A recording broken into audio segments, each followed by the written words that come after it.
10, 9, 8, 7, 6, 5, 4, 3, 2, 1.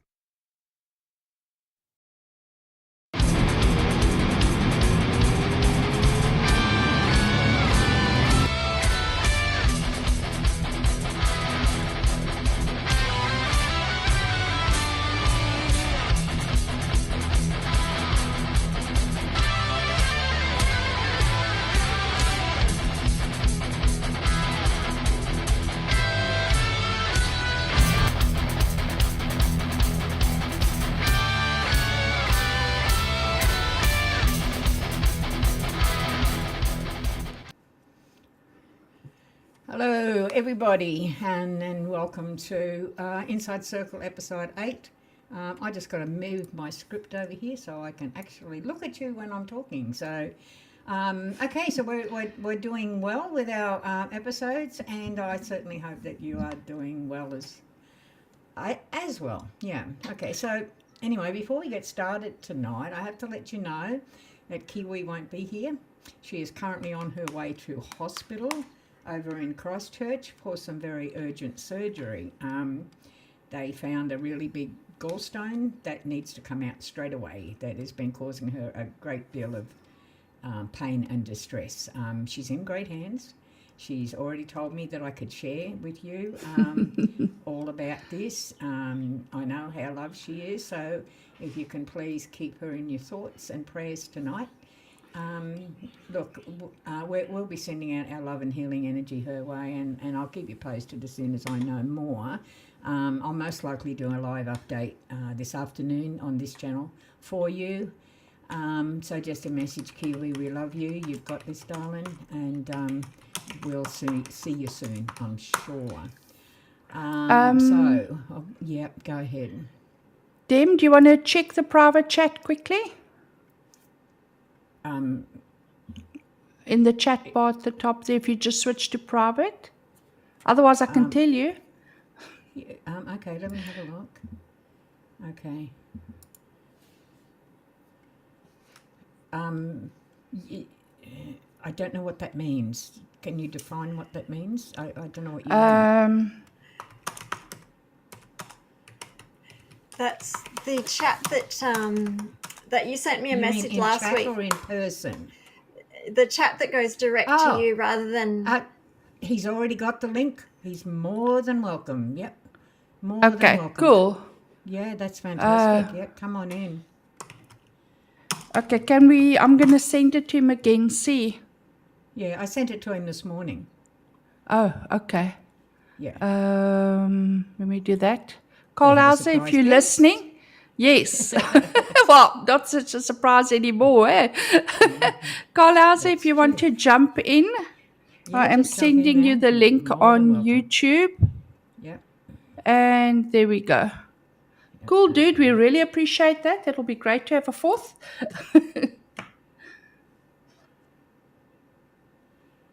Okay. Okay. Yeah. Well, I'm gonna we'll jump in. Anyway, yeah. So okay. Press to Kiwi. She says I'm a strong girl. I'll get through this, and we know God's with us, Shaman. so, Yeah. Anna, how you doing? Yeah, I'm not too bad. Thanks, Demi. What you been up to? Yeah, it's been school camp week for us, so God. yeah, we've been away. It's been nice. I remember those days. Yeah. Yeah. No, it was good because I got a little mini break from my home life. Yeah, So. that's great. Yeah. Sorry, I'm a bit distracted. Yeah. Yeah. Are you? Okay. Yeah, no, I think I was just busy wanted to let you know, just check the lobby for Colhauser, if he pops up at the bottom there. I'm always looking down there, waiting for something to happen. That's like my my direction thing down here. Okay, yeah, no, he's not in. Yeah. As soon as he comes in, I'll pop him in there. Yeah, so, I've also told him, just to let us know when he is in the lobby. So I'm keeping Yeah. half an eye on my WhatsApp to the left. I have he might want to internet do his issues at face. the. He might want to do his face and Yeah, well, mine is all out there for the world to see tonight. It's just too hot. It's getting Yeah. too. mine's Listen, am I not too loud? no, you're fine. No. You're absolutely Okay, fine. cool. Yeah. I've got middle ear infection as well at the moment. So I've got the earbuds half in, so it's not too much pressure on my eardrums. And I've Be got a careful. fly flying You be- around, and it's like a Be lot careful happening. be careful with a middle ear infection. Mm. It can, because I know it happened to me. It can so easily turn into a brain infection. And Good it nearly God. it nearly cost me my life. Honestly, I had a middle ear infection. Went to the hospital. Had a bit of a temp. And, Okay, I'll be back. I'll see you guys. I'm kidding. Yeah. No, I'm dead Yeah. serious. I just thought the same as you. Oh, it's just a middle ear infection. I'll get some antibiotics. Yeah. Yeah, that'll be the end of it. No, it didn't happen that way. Linda came home and found me unconscious. I Oh, was in a coma wow. already. Yeah. And Well, I will- they rushed me off. Yep. Yeah, I And, will I say. ended up being into an induced coma that night.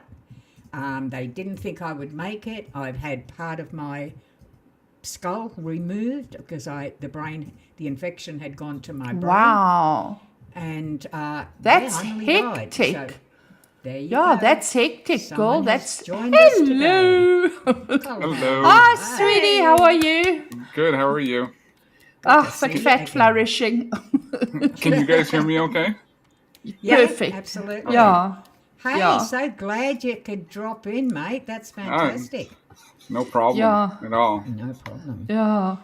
We have a couple of Yeah. other additions today too. That's joining our team. Oh, brilliant. We have two newest members. We have Deb and we have Manotha. Now, I'm not sure if Manotha's in today or not, but He is in. I saw him. He is? Okay. So Yeah. Deb and Manotha are now our moderators for our channel. And Awesome. so, yeah, fantastic. We desperately needed that, and they have come to the par for us.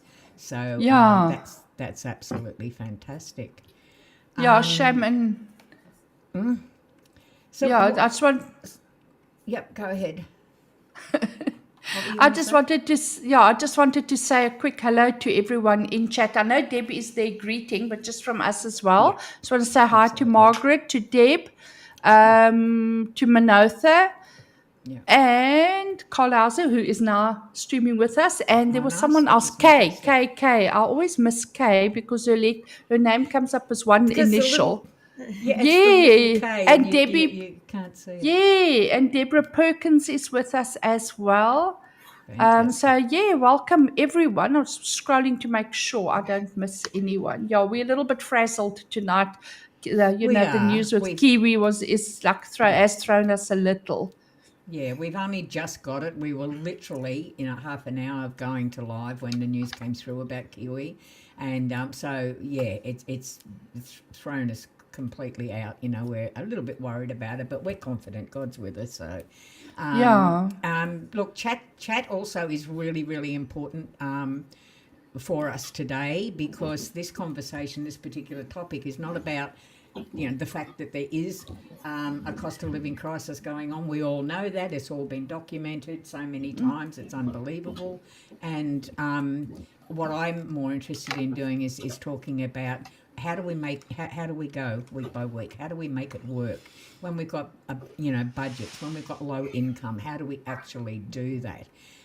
So I've got some questions for chat. I've got some questions for our panel as well, but some questions for chat. So, and I'm quite happy to do a second show relating to this, because if I'm hoping that we can answer your questions I'm going to ask some. I'm happy that I'm hoping that you can answer them. If you don't get the opportunity to, pop your questions down in comments or text me, DM me on X or something, and we'll include your questions. And if we don't get around to doing your answers, we'll include those as well. So it is very important to us. But some of the questions that we really want to ask is, how do you, with the cost of living, how do you make your income stretch out? What do you do to, what do you have to cut back on? Things like, do you have any tricks about that helps you get through to next payday? What are the biggest hurdles and your best strategies for surviving? And it's not about complaining, it's about sharing, comparing notes, and maybe finding a few ideas. So on how to get through. I mean, it's here. It hopefully it's going to get better. Every indication that I've seen and some of the research I've done says it is. Petrol is gas is on the way down. Hopefully it stays that way. But yeah. Anyway, Colhauser, I have to ask, what's been happening up in your neck of the woods? Well, we're how can I say? We're having a tight tariff battle with the United States, Yeah. so Oh no. that affects us as well. Now, and as a former government official myself, I understand. The Americans, they have to take care of their own. We have to take care of their own. The unfortunate thing is Canada has let that lapse and basically letting the United States do all the work. So we're basically just like latching on. So Yeah. this is something that should have been done even when I was in government. This should have been done like years and years ago, but nobody has listen, the United States is the big brother. We're the little one on the block. And it's always been a way of not looking at the issue. And this is why, like, especially for defense, like, the United States protects Canada at a rate of like 99.9%. We do not Really? have Wow. we do not have the infrastructure, we do not have the material, we do not have the weapons, we don't have the military might. We're like, Taiwan is a stronger country than Canada military wise. So Yeah. we've just let things where the United States is our next door neighbor. Everything comes from them. Let's just focus on them. Like, there's a lot we do here, like with lumber, energy. Like, we got one of the largest energy deposits in the world, but we just refrain. They just, I don't know. The government just says, let's go elsewhere. So That's not Yeah. good. That's not a good We have situation at all. Go on, Anne. Yeah, no, I was going to say we probably have the same thing here in South Africa. Even though South Africa is, we, in the scheme of Africa, we're probably the strongest, the most first world country in the whole of Africa. But we also used to have a strong military. We used to export a lot of grain and our produce. And I think that has also slipped a bit, especially with the farming community basically leaving for Australia, New Zealand. A lot of our farmers have gone to America. We've still got a lot of farmers, but I'm just saying it's also a lot has slipped in terms of all of that. Yeah. Absolutely. Yeah. Yeah. You know, Yeah. And it's difficult because individual countries have got. I mean, generally across the world, we've got crises, we've got things happening, but other individual countries have personal locality issues as well, like Canada and things like that. And I mean, I wasn't even aware of that about Canada, and it's good to know. But I guess we probably need to bring it right back at the moment to the discussion. And so I'd like to ask Anna, on a personal level for you, what are your most stressful bills right now? What's the reality? What do you What's your biggest hurdle, would you say? Probably home insurance Okay. is pretty crazy in Australia now because of all the natural disasters. It's really escalated. We've had many seasons now, many years of floods and fires, bushfires. God, So Yeah. home insurance here has just skyrocketed. It's not quite doubled, but it's close to. Wow. So that's a good $5,000 a year. Is it really? Yeah. Wow. Is that because it's rural? Are you Rural. zoned? I guess so. Yeah, it's not. I mean, I got a quote for a rural specific. What's it called? Policy, and that was 12 grand. So I'm not even covered for like if a tree falls on my power line, all that sort of stuff. The driveway which yeah. gets flooded. So if any of that happens, I'm not covered. It's only covering the house. And that's The basics, yeah. $100 a week. Oh, 5,000, and that's $100 a week. Yeah, That is a and hell of a lot. that's an inexpensive home insurance policy for Australia. Bloody hell. I'm trying to. Yeah, I'm trying to put that in. Deb's got a message Yeah. for you in, yeah. Oh, okay. I've got to do something this side to actually see. Oh. I can't actually. YouTube has been acting buggy this evening. Yeah, Margaret just was saying. Anthony's been having trouble, yeah. Yeah. Margaret was saying that the co-payments with big pharma companies as well. So I'm assuming that affects the medical expenses. Those have also gone up. Look, I'm in the insurance industry, so insurance is insurance because even though we are in South Africa, our reassurers are all in Europe, Swiss Re, and okay, I'm not going to mention names. But most of the insurance companies take out reinsurance. In other words, they reinsure themselves against losses. And that has a trickle down effect because there has been a hell of a lot of natural disasters. Yeah. I think every country has had them. I mean, Yeah. my house last year flooded and I was stuck upstairs for a whole week. Well, not stuck. We could come downstairs, but you were almost knee deep in water. Our whole lower level was knee deep in water. Really? We had Wow. no power for that whole week. The electricity department couldn't come out because the power box outside our house was 3/4 underwater.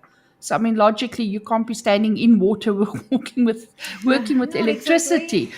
Yeah, and luckily we have gas stove and that, so we were able to still cook and stuff like that, just doing it Yep.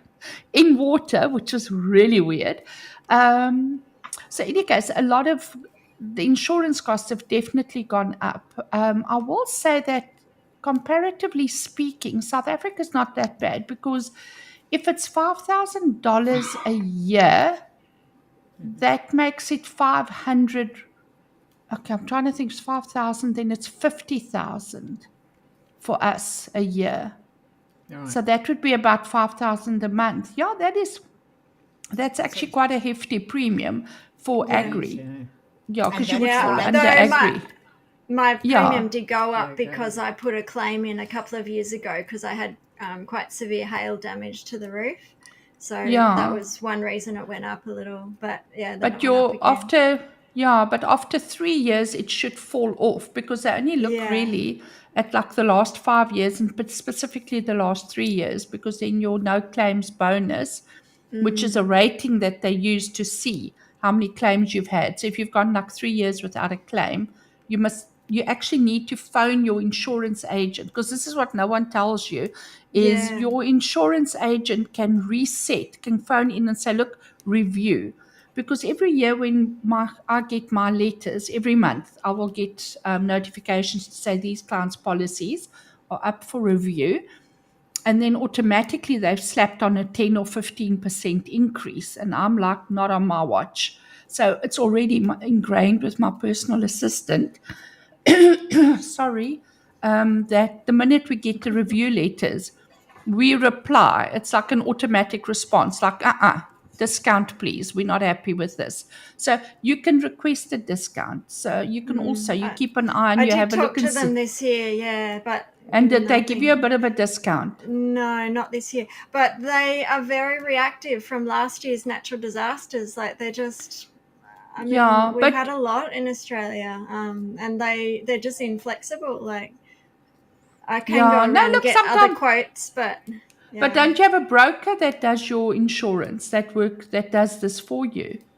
No. Or is Australia? No. I think Australia is different. I think you have financial planners like us that do the math and the analysis, and then it gets handed over to someone else who actually just writes the policy. And the broker isn't actively involved with managing your policy. I don't know anyone who uses a financial planner for insurance, only for other financial matters. Yeah. No. Well, we still at least our client. Yeah, no, look, exactly. Big income. Yes. No, well, look, we are here in South Africa, or maybe I'm just different and old school, but I still offer all of that for my clients. I know a lot of clients that I have now that have come to me from other, that were with other brokers before. They're like totally gobsmacked because they might phone me and say, look, they need to claim. What number must they phone? And then I'm like, no, we handle that for you. So I know a lot of brokers make clients handle their own claims and everything, but we do that for our clients. Every now and again, like this morning, we had a client who was incredibly rude to my secretary because he has co-payments and whatever, because the co-payments have gone up, definitely. And I just said to my secretary, just tell him straight, we're doing him a favor as a courtesy, as an additional service that I offer to handle the claim. But if he's going to be rude to my PA, there goes my voice. Hold on. If he's going to be rude to my PA, he can fuck off and phone the insurance company himself. Obviously put way more diplomatically, but I mean, I just feel that if you're doing a client a service, we don't need to put up with Karens. If you want to be a Karen, then go and be a Karen and work directly with the company. What's a Karen? What's a Karen? A Karen is it's just a term used for people. Colhauser, can you explain? It's a nagging bitch. A Karen. A Karen. Oh, yes. Karen. In South Africa, with my accent, we say Karen. I knew what you meant. Karen. You did. Yeah, I knew what you meant. Yeah. So if you want to be a Karen, so I choose. Yeah, well, yeah. So I want to try something because I've just found a little thing on this EV Mux thing. If I do that, can you guys see anything? What do you mean, see anything? Well, if I highlight over, Jerry has said, hey, Colhauser, I love the hat. Now, if I highlight that and I go, see what I found? Fancy. Wow. That's awesome. So you have that power, Demi. Now I can take it off. High tech. We were wanting that. That is But where do I find that? I don't know. If I think and Jeanette, I don't know if you noticed yesterday, like on TMNE, when Jeremy can do it and then Beardo can do it. So I guess somebody has to set up the second person. Yeah. Okay, all Demi, you're in charge of highlighting chat. You highlight chat. I can to come in as a different I don't want type. to. I'd rather end it. Yeah. Sorry, I talked over you then. Sorry. No, you're right. No, I was talking about the tech, but if you don't want to, that's fine. Talking about the what? The tech way to do it, but no, not at the moment. No. No. But I think I agree with Colhauser. I think I've seen when I've been setting up things in EV Marks that I can do a co-producer. It sets me up as a producer. Now I can do a co-producer, and that would give Anne Jeanette the ability, then to power. To do that. I'll have a look at doing that. So anyway, we're going to. There you go. Thanks, Jerry. Ah, hi, Very good. Jerry. Hi, Jerry. I like this. I'm going to play Oh, that's with this. I'm fantastic. going to have so much fun Yes. with Yeah. it. Oh. So Colhauser, in your neck of the woods, look, we're all on the cost of living issues, I guess. what from a personal level, because we're talking about people and how you're managing. What's some things that are specifically impacting on you, and we're looking at ways of tricks and ways of being able to deal with it, little hints and things like that. So, from your experience, how's things affecting you? Well, for myself, because I own a small business, but at the same Yeah, time, I always look at things as living within my means. So sure. I don't spend what Sorry. I typically spend. Where, say, for instance, I go to Costco, I buy a ton of chicken, I buy a ton of meat, put it in the freezer. I know I have it. I buy my wraps. I buy my soaps, my deodorants. I buy a bunch of stuff so down the road I'm not constantly going out buying things. So I understand prices have gone up a lot, Oh, hugely. especially here. So I just do certain things where I know if I know I got to spend a little more, I try to do everything in bulk so I don't have to do it later. Because it's funny because even on Amazon, when I buy certain things, I've noticed how I bought something, like, say, back in, I want to say, August, for $13. Now that Wow. item is now $50. So it's you basically you got to live within your means. So, and that's how I look at it. Like, I even though gas here is cheap, I always top up. I'm not filling up every time. When it gets down to half a tank, I fill up. And then, of course, my hobbies, like my transformers, they cost a lot of money now. Oh, so shame, man. so I have to look Yeah. at, if I'm going to buy this, I'm going to buy that. I'm going to MegaCon in March. Like, I've already started buying American money because I don't know if that money is our dollar is going to change. Because last year when I went, our dollar was worth 67 cents. Right. So you know, you just have to do certain things to switch your. And I know a lot of people can't do it, but you have to. You have to watch what you're spending. Or, like I Yeah. said, I buy a lot of stuff in bulk now, so I don't have to buy it down the road. Yeah. Yeah, definitely. If I see some things on special, then like margarine or whatever, which I don't eat, but the family likes the margarine. Yeah, anyway, it's not important. But if I see it's on special, then I will buy 6 or 7 kilo tubs and have that just in the freezer. Yeah. And I can see Yeah, I'm I down do to the that. Yeah. last.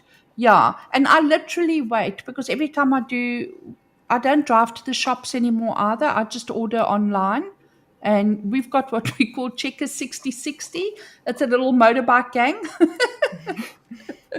We call it our gang, but it's one of the biggest supermarket chains. Well, all of the big ones have delivery now. So I think it comes from COVID, where you Yeah. couldn't go to the shops and you just ordered in.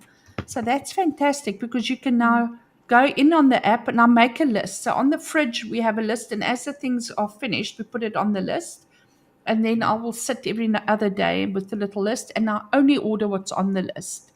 And then sometimes Okay. what I'll do is I will go back and I will get rid of stuff that I've now snuck in there because I saw, chocolate or chips or something. Because, hello, we're a little bit fat. We must get rid of it. So I will trim that out. But that's also another trick. And then have it delivered. And I've totally lost my point with this. Can I But just in any interrupt case, there yeah, for a yeah, second? Because I just want to welcome Lady Cat yeah. to the chat. I have to say, I love your videos. I love your shows. I love your channel. I watch it all the time, and I especially love the complete analysis that you do, not just it's an all-round analysis. So I just wanted to say welcome, and that I absolutely love your channel. So welcome and thank you for coming in.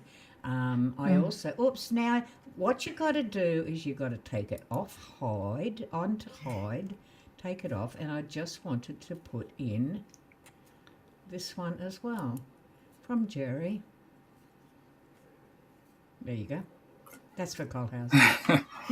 Yeah, everybody wants that, and I did promise Jay drunk 3PO1, so because I know he's been looking for one, so I wish I could, but I gotta hold on to these things. And, Yeah. Margaret says $75 for a turkey in Canada. Is that true? So I didn't do the turkey buying this year, but yeah, the price has gone up because we just had our Thanksgiving on Monday. Right. Turkeys have gone up. I know for tomahawk steaks, because I buy a lot of tomahawks. Oh, I've seen those. Yeah, when I was buying them, for basically $48. Now they're about $79 to $85, depending on the cut. So yeah, it's gone up. Yeah, your meat is a scandal compared to what we pay.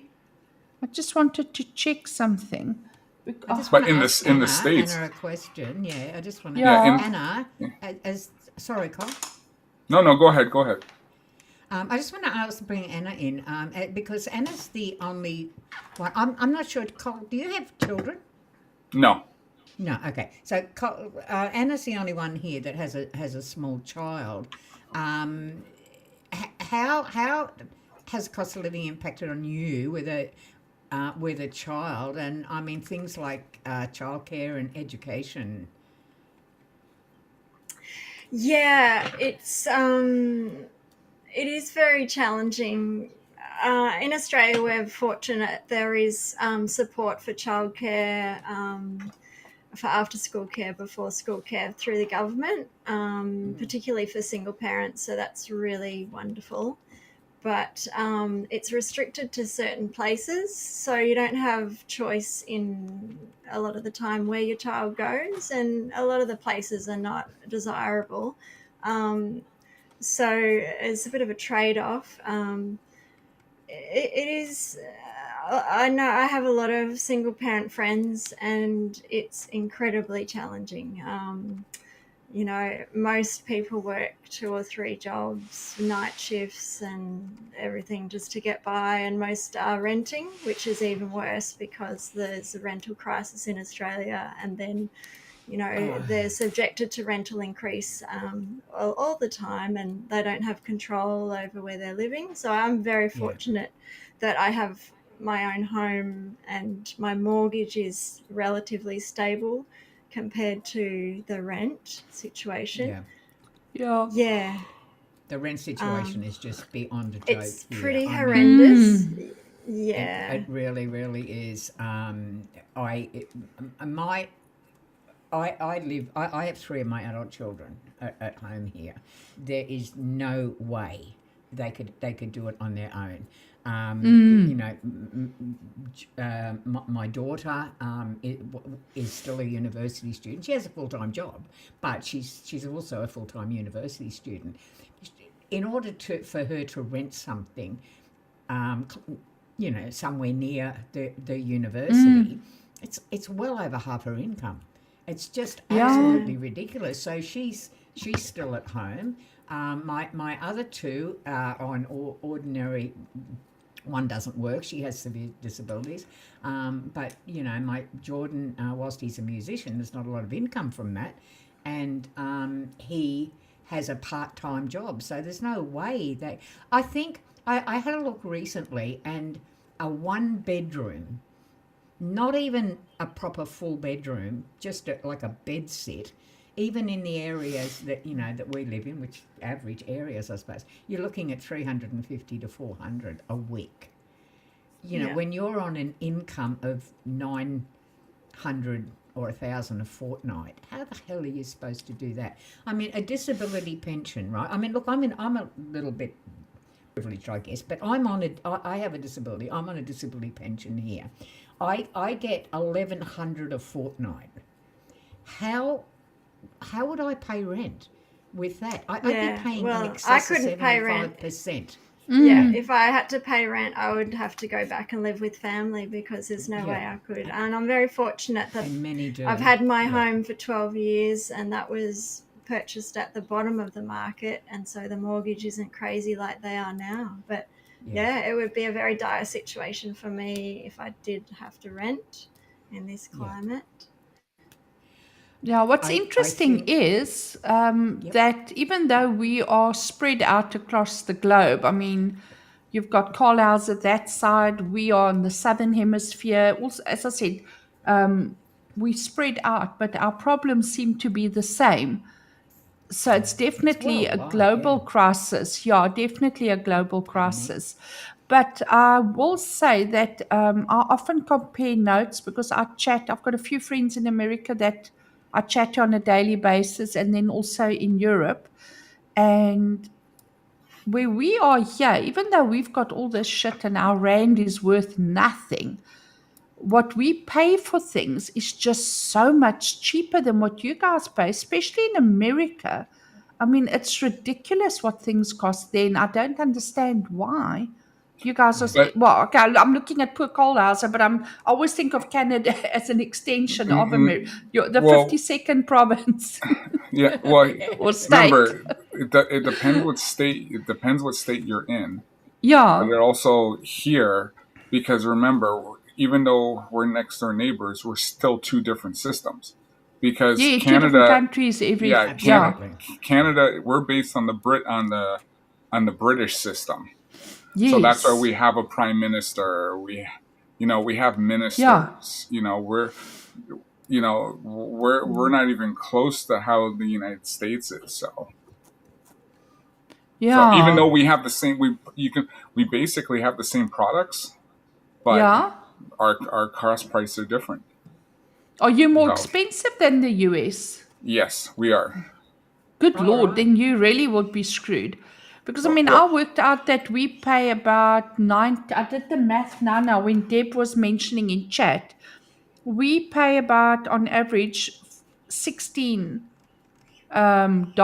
for a good cut of steak per kilo. So that's not too bad, because Deb was saying it's about $40 per kilo. Oh, if I'm not in excess of 45 kilo, in excess of $45. For us, for 1 kilo. Ours is much cheaper. Even our lamb. I often compare menu prices. If I order in something, or if there's something that's on special at a local restaurant, and it's a gourmet restaurant, it's not like your normal. I'm not talking McDonald's and those places. I'm talking like your 47 for that's Australian way. Sorry, I'm in meat mode, Manotha. I saw Angus. I'm thinking meat. I didn't see Australian wage. I just saw Angus at a quick look. It's funny when I was talking about meat. So when I saw that, my brain just saw Angus. It's like, never mind. I was lusting after a good steak, after your tomahawks. I've seen Colhauser when he does his tomahawks on the barbecue. Oh, those look so good. Yeah. I'm this close to jumping into my imaginary private jet and shooting over there. Well, imagine being so rich that you can just jump in your private jet and go somewhere. Yeah, it's nice. Yeah, imagine. No, those look good. So I'm interested. Is there anything that you can remember that used to be just a normal budget? You didn't think twice about it. A normal budget item, right? That's just a normal budget item. We get that. It's a necessity or whatever, but isn't anymore. I know there's a few that I know of, so I'm going to ask chat about that one, and also about brand swapping. That one specifically interests me because I hate buying brands because you're paying for the tin or the package Well, you're paying for the Yeah. name. That's pretty much it. Yeah. Just the name, yeah. And So, underneath, it's produced by the same people. Yeah. It's just Yes. wrapped. So you're buying the same with a freaking fancy thing. name, yeah. Yeah, no. So I'll always buy. Look, there's certain things like certain tomato sauce. Look, I don't eat sauces and condiments, but I mean the family does. But certain tomato sauces, you've got to buy like the all gold or the potter gold. I don't know what you call them there, Heinz ketchup or whatever. And then you get your cheaper brands of tomato sauce. Now those you can't buy because they really are shit. I mean, even the They color, taste like, even the color looks Yeah. looks Yeah. artificial. So there's certain things that you can't really compromise on and buy the cheaper. But Yeah. for the most part, for a tin of sure. baked beans is a tin of baked beans. A tin of tuna is a tin of tuna. Well, mean, I can tell you because like even my protein I buy for Yeah. because I go to the gym a lot. So Yeah. my protein I used to get for I used to get it for $89. Now it's $169. Yeah. So that's for a 5-pound tub. That's Yeah. a big increase. So Mm. so I'm trying to have the protein I have now last because I don't want to have to spend that on protein. Yeah. That's a lot. Yeah, that's the So- thing as well. I mean, the days where you could buy, I used to buy 2 lamb or like a whole lamb from the butchery. And they'd cut it up for you, package Yeah, it in exactly. sizes. And my deep freeze was always chock-a-block. Do you know what's in my deep freeze now? Chinese Tupperware. So your empty ice cream containers and margarine containers, because if somebody visits and you send them home with food, then it goes in a Chinese Tupperware. So that's what's in my deep freeze is for storage now. And I only use the deep freeze that's at part of my double fridge door. I don't use the separate one because you just can't go and buy it. But then you know what? It's also difficult for me to say because those years I still had all the kids in the house. And my daughter, when she got divorced, she was staying with us and her 3 kids. So then, so I mean, now it's just my husband and myself and 1 grandchild. So I don't need to be buying bulk anymore. And I hardly ever buy meat. We sort of eat meat maybe 2-3 times a week, where it used to be a daily thing. Yeah, but there's a lot. I mean, I used to go and do a monthly shop. You would have a budget for the monthly shop, and you would walk out the supermarket with like 3 trolleys full of food, and my pantry was always stocked. Now it's like spot the can of baked bean because you just buy as you need it. So it's think- different. Manasa actually raises a point, and I can actually prove Yeah. this. He says, I worked at a milk factory and was shocked to find out that all different brands of full cream milk were all exactly the same, only the label was different. Yes, Now, it goes exactly. one further than that. It actually goes one further than that. I'm lactose free. I have to be. I have a very, very adverse reaction to non-lactose free, if you want to call it, to full cream milk. I normally, my dietitian that I have, because I have strange food things, has always recommended a product called Liddell's. She said it is the only true lactose-free milk that's out there. And I said, well, what do you mean the only true one? Well, it's the one that's guaranteed to be lactose-free. And I thought, oh, yeah, whatever, you know. Anyway, it's slightly dearer. It's $3 a litre, which is not cheap, right? So a couple of weeks ago, I was doing an online order, and I just thought I'll just go with the store brand one because it was on special for like $1.89 or something a litre, which is damn near, half the cost. And I thought, no, I'll get that. So I bought a couple of those, and I came home. I was as sick as a dog. Absolute sick as a dog. I can guarantee it was not lactose free. Because the same things happened so I know that it was. So not only, Manotha, is the full cream milk, but it's lactose free as well. So yeah. I've got to go back and take him off. Okay. Well, talking about bulk buying, one of the strategies that I do, and we started out doing this during COVID, right? I did it, and I did it many, many years ago with a young family. What I did was I took the time and I listed every single item that we needed that I could buy bulk. Every single item that was able to be bought by bulk, I did. I sat down and I worked out how much. And Antoinette, you and I are both financial people.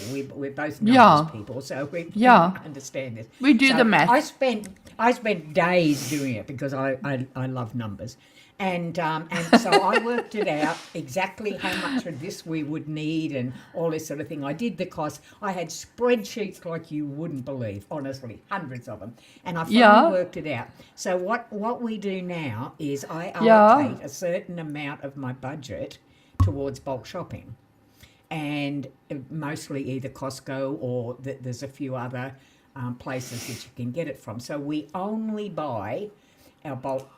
We only buy things that you can buy in bulk. We don't buy them any other way. And I wait for a lot of it from Costco, and I wait for the specials. Yes, because you know it's going to come. Yeah. If it's something I normally buy in bulk from Costco, and I know that 6 weeks have gone past and hasn't been on special, it's going to be within the next 2 weeks. So I kind of plan it that way. And then other items, the other part of the grocery budget that I have, that's when we buy, your perishables, although Costco has a lot of perishables, and other stuff that you can't actually buy in bulk. I save probably in excess of 50%. Since I started doing that on my grocery bill. Simply I can imagine.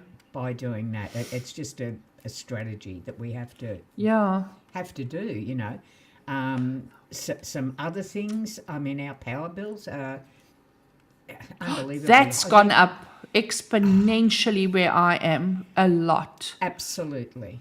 Yeah. No, ours is, I don't know if it's different in bush power, Anna. Because are you under rural power or you under normal residential?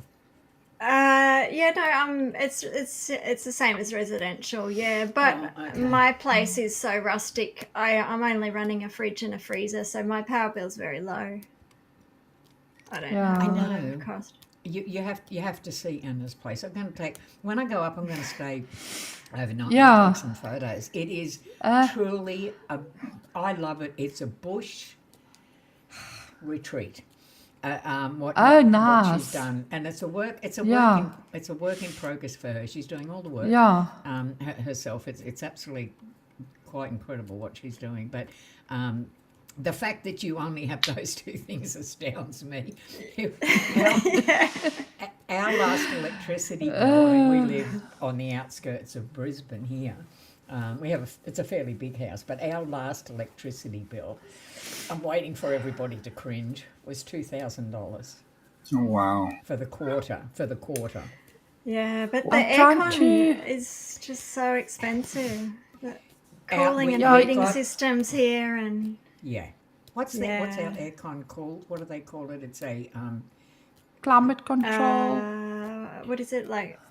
It's just a full aircon. You can alter individual rooms and all that. You see now. Yeah, in South Africa we don't have that.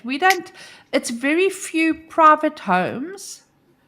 No, it's very few. How do I say it now? Private houses. Very few people actually have aircon. I don't have. My house is huge, and I don't have aircon. I've only got aircon in my bedroom, and that's only for like in summer. Now when we're busy moving into summer, I just sleep with the sliding door open. But it'll come sort of December, especially January, February, it gets very humid. And then my aircon, when I go upstairs, the aircon gets put on. But that's the only time I use my aircon. In winter, when it gets really cold, which is the coldest, I'm talking about 8 to 10 degrees Celsius, which isn't even that cold. It's nowhere near freezing. I mean, we don't see snow. Then I'll switch the aircon to central heating or heat mode. And then I'll run it for like just half an hour when I go into the room just to warm up the room a bit. Then I switch it off. So we're lucky we don't really need central heating. And most people in Africa well, where we are down here, certainly don't have it. I think in places like Durban, where it's it's subject to humidity, I think, because humidity is just it's a killer. So we don't have the aircon costs as such, and I think that really does chew electricity. So I can It imagine where does, you yeah. guys rely on, Well, I we think it's have the called central humidity here. heating. Central, Yeah, yeah, Oh, it's ducted heating and cooling. huge. Yeah, we're yeah. in the subtropics, so the weather through summer is just I know really you hot. wouldn't. Yeah, I wouldn't be I able to cope. I we mean, spent the weekend. It was so hot here last weekend, but we don't have any air conditioning, and there's no ceiling on the roof. It's a tin roof, so we're sitting with our feet in buckets of water and yes. wet towels wrapped around our heads to cool down. Yeah, ah, yes, definitely. Listen, I'm just going to go off stream for a second. I need to get Yeah. another jersey. I am freezing my nunus off. So I'm just going to do that. No, it's Like like I really, really cold. like I know here we're starting to go into the winter months, so we, like we are having some unusual heat right now.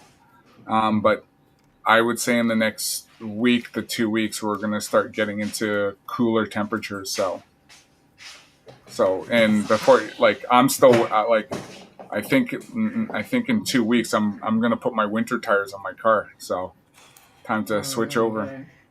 Well, Yeah. granted, you're in a lot colder climate. I mean, your climate is something that I would thrive in because I'm going to let you in on a little secret. And Jeanette was just saying about in winter she puts the heater on. I have the aircon on cold. Anna's looking; she knows what's coming. I have the aircon on all year round, all year round, right? And and it's on cold. Believe me, it's on the coldest I can get it. But I have I feel almost embarrassed to admit it, but I have a hot water bottle that I actually take to bed with me. So I would rather the air be freezing cold outside and put extra blankets on than turn that aircon off.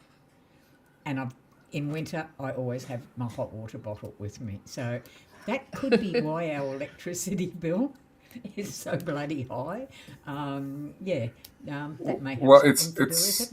it's funny because when I was in government, I used to live in Quebec. So Quebec is Oh, yeah. our French province. So what happened was when I was living in Ontario, which where I live now, um, price of gas and heating and electricity was really high. So when I was living in Ottawa, um, I paid about $230 a month for heating electricity. But when I moved to the Quebec side, which is the heat the 230, wow.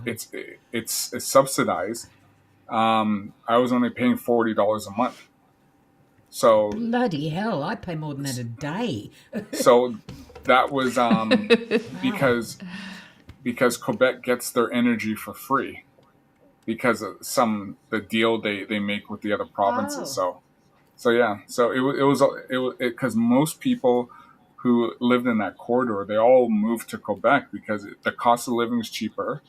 Um, Actually, childcare is cheaper there because you only get charged $7 a day for childcare. So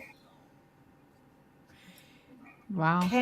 Wow, that's really cheap. Whilst I Yeah. was having a look at this subject, researching it, I found that over the past year, I think it is, that petrol prices have actually started to come down. Now, that's what the statistics are saying. Is that the reality? Yeah, I definitely don't come drive down. that much, so they have. Yeah, That's no, it's Yeah. definitely really come down. It has come down, yeah.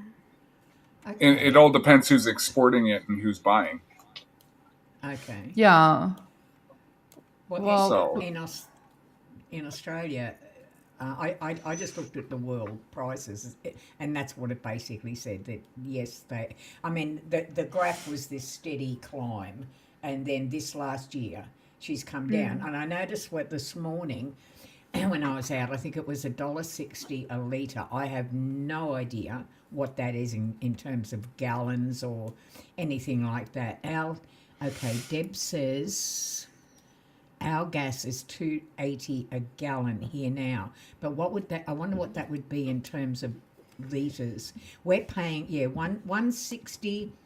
It was for ordinary petrol gas, and I think it was 180. Are you Anna? Are you diesel or I'm diesel, or yeah.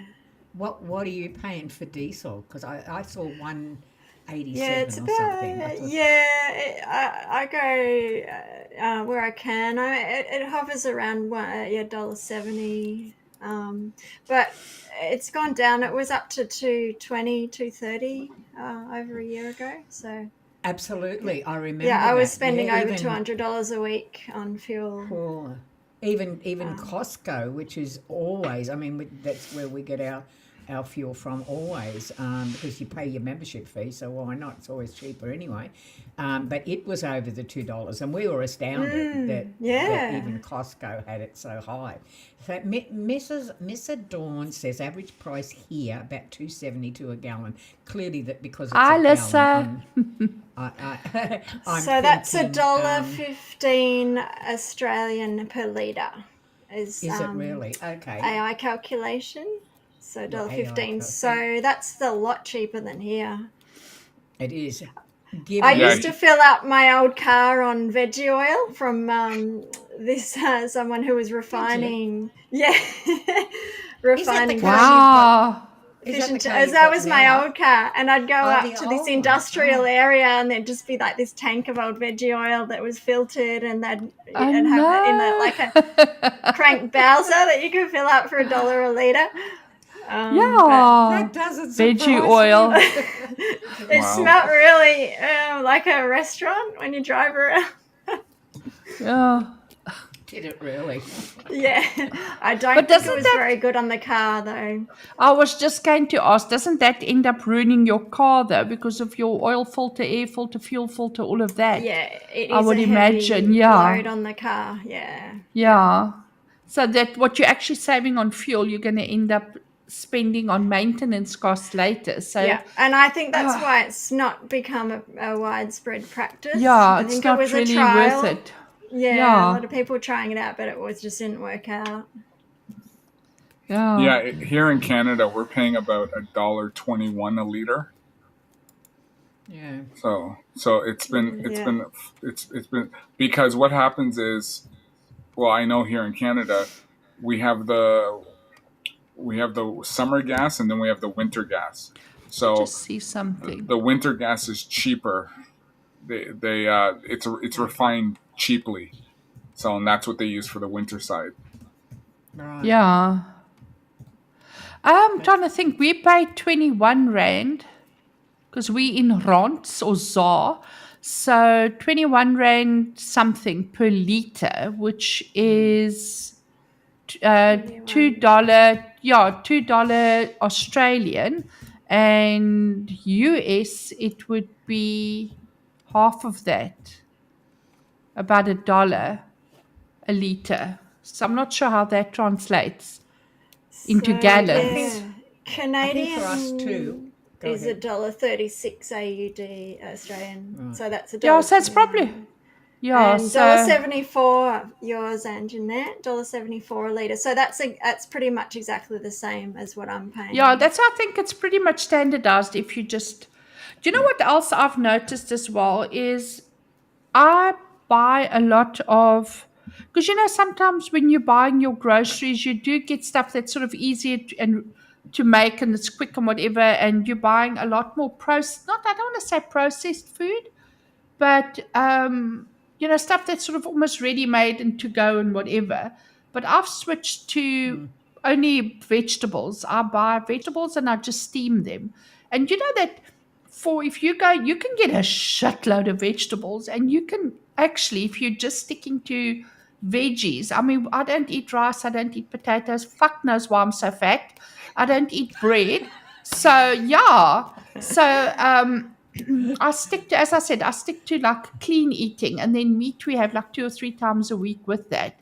And that is very cheap when you actually cook. And I don't think, and chat must help me out here, the Americans in chat, you guys order out a lot, if I'm not mistaken.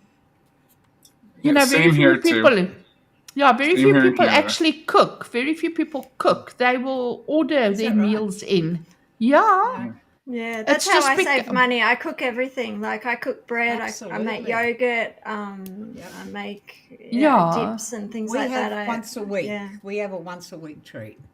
It's usually yeah, Friday night, and that's yeah, yeah. our takeout. I don't eat. I Yes, don't yeah. eat We it. also So, do but that once a week. Yeah, and that's yeah, a luxury item. We actually budget for that, but it's yeah. only once a week. Yeah. Yeah, So but the thing is, when it's like just my hubby and I at home, sometimes it doesn't seem worth it to go and cook a freaking meal every night, and it's just the two of us. Because I mean, right. Okay. so I cook enough vegetable. I just steam, so I steam enough vegetables for like 4 or 5 days, and then it just goes Okay. into the fridge, and I dish up as I go along, and everyone can doctor theirs the way they want it. So if hubby wants butter and whatever with his, he can do that. But the thing is, it's for a while there, I was buying, like ordering in as well, or buying ready made meals from the home industry. But Sure. it works Yeah. you out a crap load because for two people, I can buy vegetables for like literally the whole month's vegetables with the same Yeah. money as you're going to pay to buy two meals that's cooked. But sometimes it's about I think convenience. there's that. Yeah. Yeah, but it's I just the think way I've changed. If you cook your own fresh vegetables and stuff and all of that, and you don't order in, you can save a Yeah. shitload. Oh, And tons. We do junk because food too is so oh, expensive. yeah. It's Um, like, yeah. we Sorry. I mean, Anna, I know predominantly is not a processed food sort of junk food person. She just doesn't do that, and I guess we're Yeah, really lucky because we have a brilliant garden outside, and it's brilliant because Anna actually built it. So it's all raised garden beds that she's got, and what do we have in there currently, Anna? We've had some climbing peas and Oh, they were so delicious. yeah, I they were just, good. There's I just eat sugar them. snaps. Yeah. Oh, absolutely. Yeah, they're so Carrots, good. the yeah, carrots are good. Kale, Yeah, tomatoes. tomatoes, yeah, a yeah. lot of tomatoes. And we had I bought some compost from my home, and a pawpaw tree ended up sprouting in the garden bed. Yeah, So we got one did. pawpaw out, and then it just got too big, so we had to cut it out. But that was fun. Strawberries. Yeah. Strawberries, Yes, yeah. strawberries Strawberries, we're okay. growing as well. Yeah. My husband turned Yeah. up the plot of land that we own next to our house. He's turned that into a veggie garden. But you know, Yeah. my husband does nothing on a small scale. So the All whole plot right. has now become. He first complained because I had flower beds and he said I'm stealing his veggie spot. And I sort of said to him, but fuck, we've got the whole lawn. I said, don't you want to cut less grass? And of course, he went ape shit with that. So now we've got very little lawn and it's these huge beds of stuff. So we've got a crap load, and it's nice going out. If I'll just say to him, Yeah. can you pull 4 carrots for me and 2 beetroot and maybe a cabbage? Then he'll go out Right. into the garden and he'll go and harvest a few things, bring it in, and then I cook it. So I will say, Yeah. eating your But own veggies, you can yeah. taste Oh, the it's difference. I'm fantastic. sorry, Even it's just And Eve. herbs, like nice. buying a Yeah. bunch of herbs is so expensive, It's like Yeah, $3 for a yeah. bunch of parsley or something when you can just have it growing all year. Yeah. I've got And parsley and I've got thyme. and you don't need a Yeah. whole lot to do it. I mean, you No. can pick up at Bunnings. You can pick up these big round bins, and Uh, or pick them up off Marketplace for that matter. You can. yeah. So you don't. In order to have a garden, you could do that, or you could just large pot plant type things. Do your tomatoes. Do your carrots, do your lettuces, all of that stuff. I mean, you can make a meal out of Yeah. those vegetables. And I Yes. know that there's an acquaintance, or not so much a friend, but an acquaintance that we know of that lives in an apartment and has the most incredible garden just on their balcony. I mean, Yeah. when you pull up to it, you always know where Brian's unit is because it's the one that's just the whole balcony is just covered with greenery. It looks so beautiful. Yeah. But you Yeah. get invited to lunch there, and it's going to be everything that he has on his balcony. It's all Yeah. homegrown stuff, and it costs him literally nothing. He doesn't have to have so much of pesticides or any of that thing because he's the third floor up for a start. So nothing. Yeah. Well, if you think about it, you look what happened during COVID. People were forced to stay home. Well, I Yes. know it was bad Yeah. here, but people were forced to stay home. So people said, okay, if I can't go do this, I'm going to grow my own garden. Uh, Yes. the second was they closed down all the gyms, but they made sure fast food, McDonald's, everything stayed open. So, Yeah. what's healthier? Closing a gym or keeping Yeah. McDonald's opening? So, Yeah. and people just got used to it. But then when people were staying home, more people were ordering out, like they're ordering in. So that kind of got into the mindset of, you know what? I'm not going to cook. I'm just gonna order in. So there's just a lot Why of though? I factors. Yeah. mean, it begs the Yeah. question why. If you're at home, I can understand if you're working. I can understand if you've got a busy lifestyle. Yep, I get all that. It's you get home, you're tired, the kids are whingy. Order in, yeah, fine. It's Understand that easy, sort of it's stuff. But convenient, and you don't have to do any dishes or any of that stuff. Just Yeah. okay, I that's think it just becomes a bloody habit. lazy. That's just yeah, I lazy to agree. me. Yeah, It lazy. is. It is. Yeah.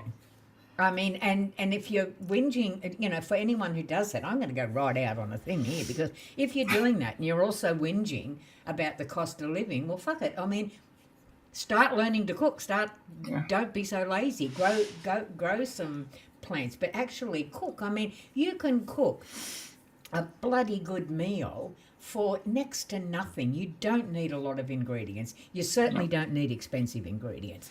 So get off your backside and stop ordering takeout.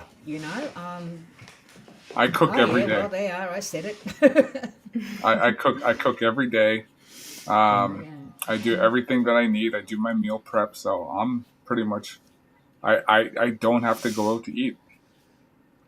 Yeah, well, that's what I do as well. We know with the steamed, I mean, I've got a huge container and that's got my carrots, my beans. I'm so fucking lazy. I don't even cut those beans into little pieces anymore. I just literally take off the stemmy bit. I just chop that off and I put them on top of my carrots inside the steam pot. That's Yeah. cooked on the gas. And then they like whole still. And I mean, it's Yeah. nice because it's that. And then I've got cauliflower in the fridge at the moment as well. So Yep. it's easier. But yeah. I got really annoyed the Hi, other day JB. because I was watching, I was researching for this, and I was watching a few videos, and they had this woman on there. She was whinging about how her food stamps were reduced to half. And they showed her shopping, and this is what she said: absolute chockers, almost two full trolley loads, right, of Yeah. food. And this is with a reduced food stamp, right? I'm like, yeah, okay, I'm flat out doing one trolley load, let alone two. And every single, she was complaining about how hard it was for her. Her kids are starving, blah blah, all the rest of it. Every But she's single buying item, crap. expensive brand name processed food.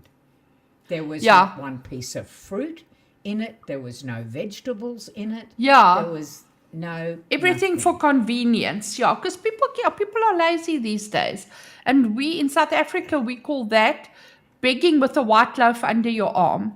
So in other words, you're pleading poverty, Right. but you don't want to adjust your standard of living, or you don't want to adjust the way you live to Right. accommodate.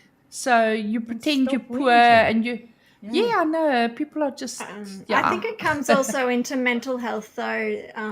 There's a huge burnout crisis, in the West, and Is there's there? people's situations are different, and yeah. yeah. I think So I'm being a lot of critical. convenience food is bought because of mental health issues. Well, Yeah, there's that Well, as I well.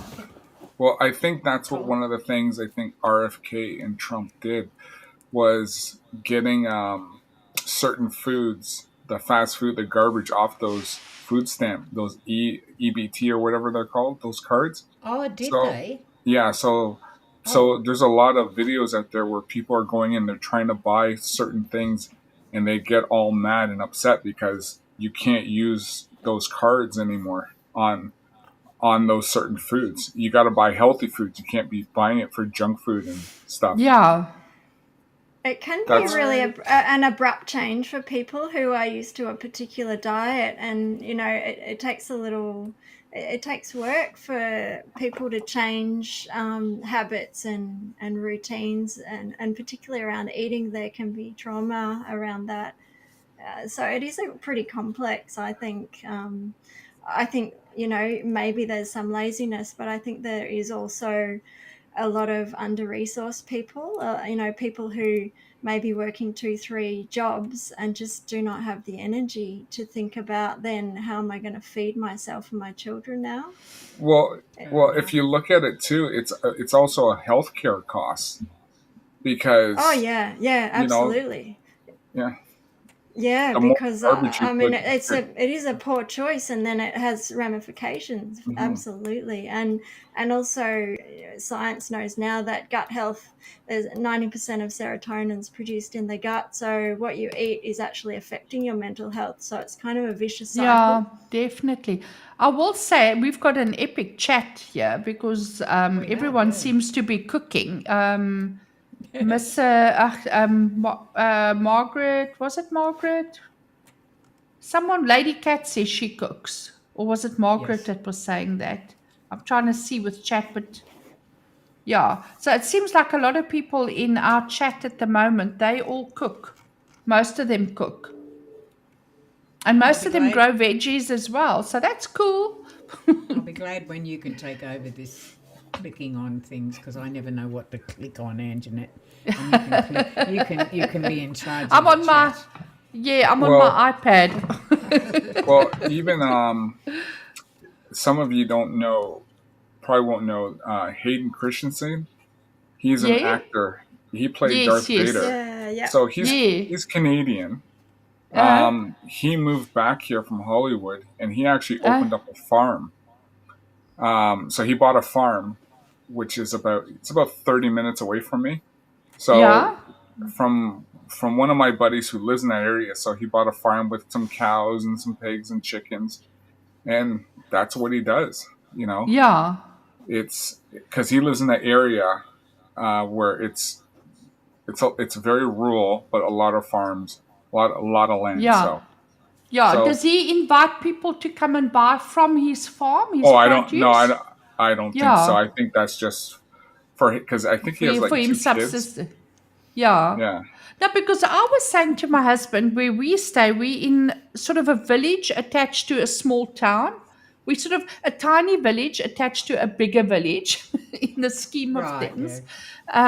Because Jeffreys Bay is basically a surfing town. And then we Aston Bay, which is even smaller, but it's part of Jeffreys, but separate. But in any case, I said to my husband, the amount of fresh produce that he's planted next door, we can never eat all of that. So I said to him, we must actually just put up a little sign on the gate next door to say, look, come and Yeah. get fresh veggies here and you can come pick your own and just put a price on everything. But he is he won't do that. Whereas I'm marketing, I do that, but he won't. And last year I got him a crap load of money for his tomatoes. He grew tomatoes and he planted, I don't know, he must have had like 40 bushes come up. And one was Wow. proper big tomatoes, and everything else was cherry tomatoes, the little ones, the cocktails. But the Right. restaurants want that, and you pay a premium for that.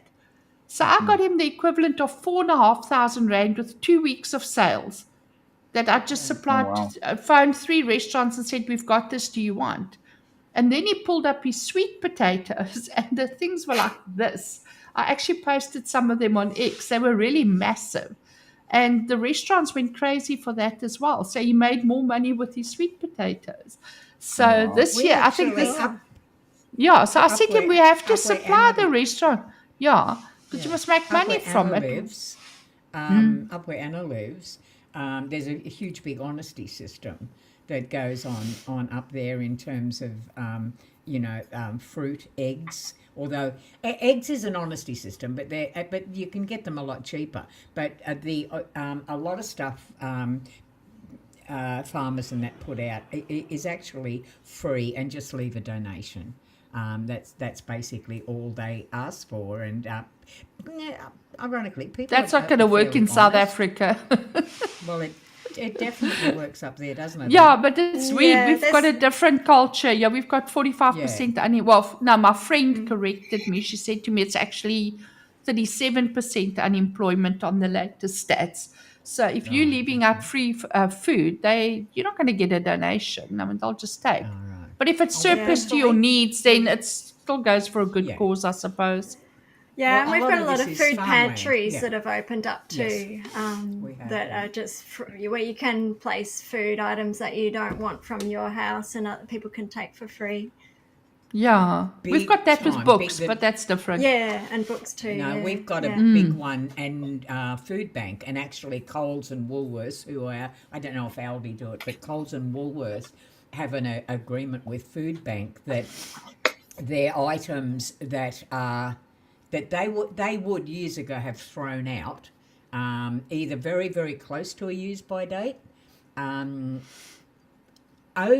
sometimes right on or over the use by date, but they're classified as being safe for another 12 months, but they can't sell them in the major stores. So the agreement Food Bank have made is that all of that stuff goes directly to Food Bank, and that's resold or handed out free Yeah, to families that's in there. good. Now, I think we've got Food Bank is the biggest, but in Brisbane here, there's two others that I know of that are massive.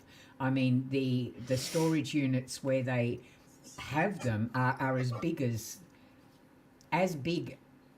if not bigger than your average Costco store. Yeah. There's so much stuff there, and people just line up. They're run often by a lot of churches, but Food Bank is not. I don't think Food Bank's run by a church. It's a complete different organisation, I think. Anna, would you know about I'm not those? sure. Yeah, Not sure. yeah, I'm not sure. I know of Oz Harvest too. I think they're not for profit, but Oz Harvest, yeah. yes, that's one. Yeah. Yeah. There's a few, but yeah, I didn't. I heard different stuff. I'm not all on top of that. So yeah, Okay, right.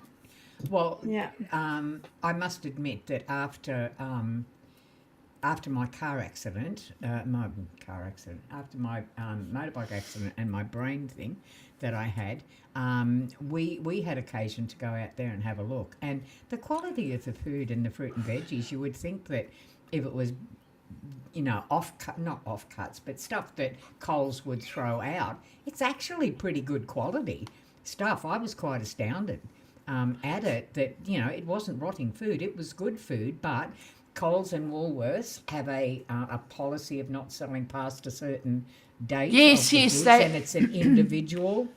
Yeah, and the thing. stuff There we is still go. brilliant. Yeah, you can highlight Manotha. Manotha's. Yes. So Food Bank Australia, the nation's largest hunger relief organisation, is governed by a board of directors. Okay, elected in late.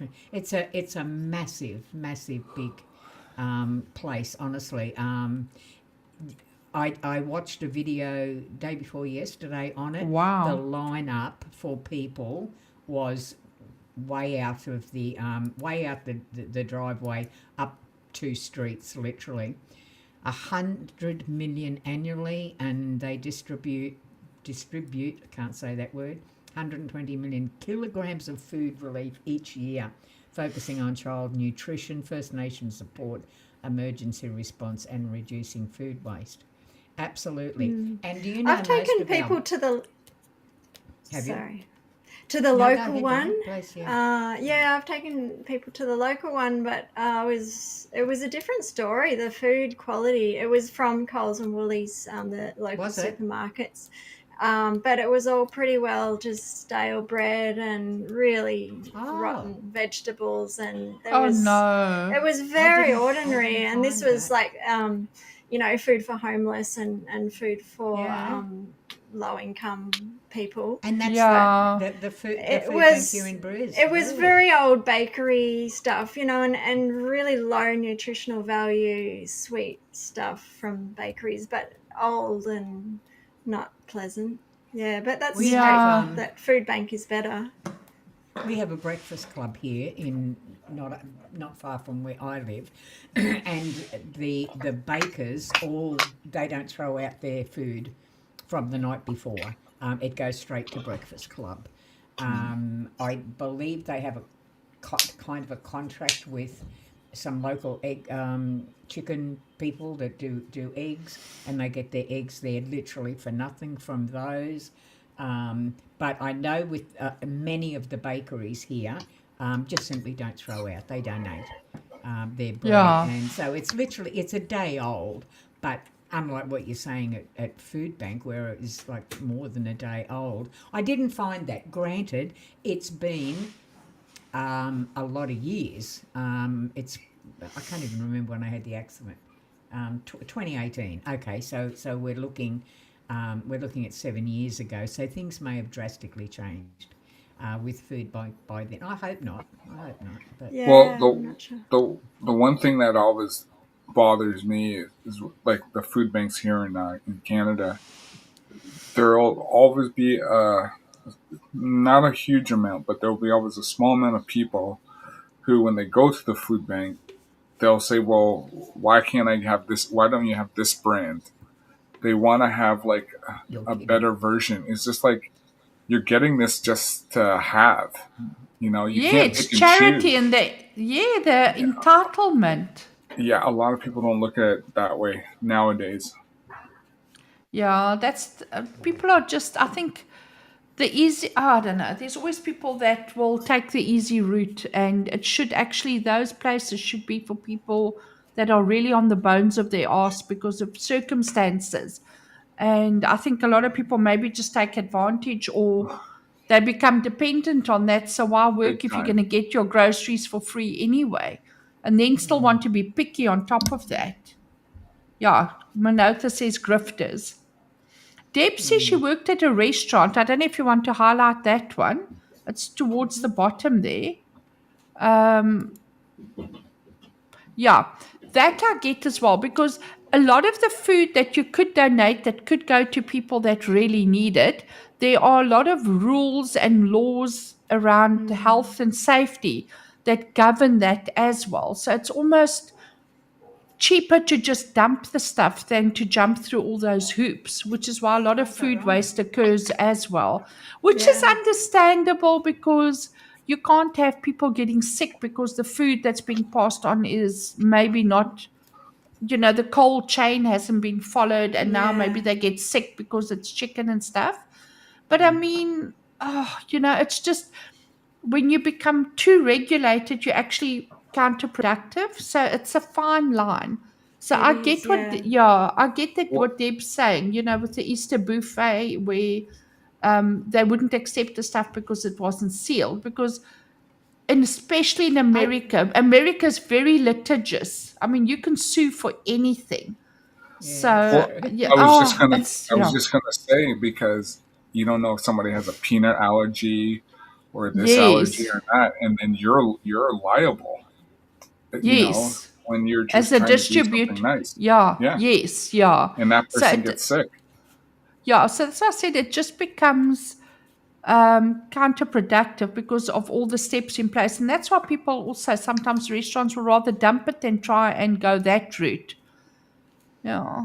Which is a pity because that sounded like nice food. Yeah.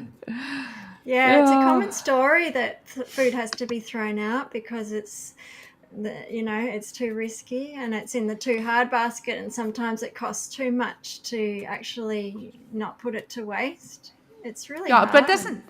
Yeah, but can't they send it to like pig farmers? Because I mean, a pig will pretty much eat anything. Yeah, I used to actually, a long time ago, I was caretaking at a farm with pigs, and I had to go and pick up all the old waste from the supermarket. So I get big giant bins with a big truck load of all this food and feed it to the pigs. It was so fun, but the food was disgusting. But it was fantastic that it was all being used, because it was a lot of food being thrown out from the supermarkets. And the pigs were having a ball. Oh, they were like enormous. Yeah. Oh, shame, man. That's the one thing I cannot do. My husband said to me the other day, why don't we get a couple of chickens? I said, what for? So he said, we can raise them and then eat them. And I said, you're fucking crazy. I'm not going to raise the chicken and then go and slaughter it and eat it. No. And that, but you get eggs from it. The eggs is fine. I'll eat the eggs. But I mean, he was like wanting to do the chickens so that we didn't have to buy chicken. We could have our own. So I said to him, yes, and who's slaughtering the poor little henny and, cock-a-doodle-doo and whatever? I can't do that. Yeah, well, a lot of people do. I mean, if he's willing to, it's probably actually a nicer life for them than in a factory. Well, Anna, I will tell you this. Years ago, when my grandparents were still on the farm, we would slaughter, and well, not we, on the farm. We ate the stuff that was slaughtered on the farm, and Marius wanted, being a man, wanted to experience everything. So, and especially being a city lad, him. So he had a go at, I shame this, God, I hope animal welfare doesn't come visit. But, you kill a chicken by chopping off its head. Yeah. I mean, that's just what you do. And then it runs around. It's actually the weirdest thing, because it will run around, because you chop its head off and then it runs around without its head for a bit, like a good minute before it drops. Anyway, he had to slaughter the chicken himself, which he did, all butch and manly. And then when the chicken was put on the table that night to eat, he didn't eat a single bit of it. He said he couldn't. He said he just remembers that poor chicken, running around then. I mean, he wasn't deft at it like the farm workers were. So I think the poor chicken died a gruesome death because he didn't get the head off first shot. It took a little bit of... So, you couldn't eat the chicken. So now he wants to bring chickens here and slaughter it himself and then eat it. I said, and the poor chicken's just going to sit there again because he's not going to eat it. He just couldn't. Well, I must admit, I couldn't either. The chicken got eaten by everyone else except us. They're the best pets. They're my favorite. I love them. I know. And now do you slaughter your own? Do you then slaughter them? I don't know. I stopped eating meat when I was 12 or 13. So, okay. No, but you have chickens, though. I have chickens for eggs, I wanted to ask you, though, in terms of the cost of eggs, and is the cost of having chickens, does it offset the actual... I mean, I know because we had Anna's chickens. We were the original owners of Anna's chickens, and then when we moved to suburbia, then Anna now has them. They're her chickens. But I realised the amount of money we actually put into keeping them healthy, and it's a big setup. And the bone meal that you have to buy and all of that. It's not worth it. Set up, it takes, I think, maybe over a year it would work out. If you're just going to do it for a short term, it's probably not cheaper, because just the housing, and I mean, at my place, I have a lot of things trying to kill the chickens, so I have to keep them alive. Snakes? Which is... Yes. Well, I have snakes. I have 2 meter long goannas. The goannas are my biggest challenge because they come through the day and they climb so they can get into a chicken run, and they will eat the chicken alive. And then at night, I have... I have actually this really interesting little marsupial. It's sort of in between a rat and a possum, but it has a brushed tail. It's called a phascogale. And they're just a little mousy thing with like a squirrelish tail. And they actually slice chickens' throats so that they can eat their head for protein. Yes, through they winter. only eat the brain and they But leave the eat chicken. their- Yeah, we So call it Wow. I'm a like, yeah, yeah. right. You have similar. And so I had the chickens protected from everything, but then this tiny little thing could sneak in and get them through the night. And you come there and your treasured little pet. My secretary was in tears. She came to work the morning, but her eyes were like this because Yeah. her favorite little cock she came. Oh God, sorry, I find weird things funny, but she went to the chicken run that morning, and the poor little thing. I mean, he was minus his head. He was just sitting there, and she was Yeah. devastated. And I can imagine, I mean, this is your pet, and she raised that little shit from eggs that she got that they hatched themselves. So it was a hand-reared little chick. And it grew up into a prize cock, and then she came out the one day, and then it's headless, and they found the little head somewhere else in the garden with the brains eaten out. So I mean, that's like finding your child like that. So she was a write-off for the day. I mean, and I had to sympathize, but there's just a part of my brain that sees the comedic side of it, which. Yeah, it wasn't funny. I promise it wasn't funny. Well, years ago, I came home to 5 chickens strewn across the lawn, all dead from a neighbour's dog that had gotten out and just come through and killed them all. Man. Yeah, it's sad. So it is cost effective in the long term, but it is a lot of work. It's not a short-term solution. I suppose it's something. Yeah. Because I know here, Costco for the pack of 24 goes for $8.99 Canadian. They used to be like $6. They used to be $5.99. What the hell is that? So right for 24. Wow. Yeah. So it used to be $5.99. Now it's $8.99. Is that for eggs? Yeah. Yeah. I think we're paying for 18 at Costco. Pack of 18. I think it's $17. Sorry, it's the 18 from. Yeah, it's from Costco. We pay. What's the brand? I can't remember the brand of it, but yeah, it's 8. Yeah. Sorry, it's 18. We can still get for $17 here. Yeah, we can get 30 eggs for if it's on special and most of your supermarkets have eggs running on special all the time. So we can get 30 eggs for 90. Yeah, for about 90. You can't buy eggs in a supermarket here. Okay, anyway, well we do, and then it's about 90 Rand for 30, which translates to $9 Australian and probably about $4 American for 30 eggs, which isn't bad. Because I also compared prices, and our eggs are actually, that's what I said in South Africa, there's a lot that is cheap compared to the rest of the world. So I don't think, we actually quite here, lucky. If you go to Coles or Woolworths or whatever, you are limited to usually 1 dozen eggs. That's all you can buy in any given day. In any given, there's been a shortage for about a year, I think. Yeah. I mean, the shortage is there was the avian flu, I think, that came through. Okay, is that why? Yeah. Okay. We so have they limit you there. Yeah, absolutely. Okay.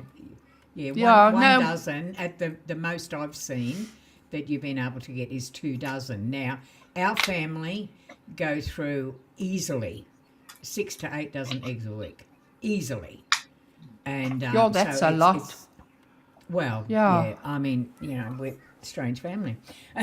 We have strange eating habits in this family. Let me tell you. I typically do 4 a day, so.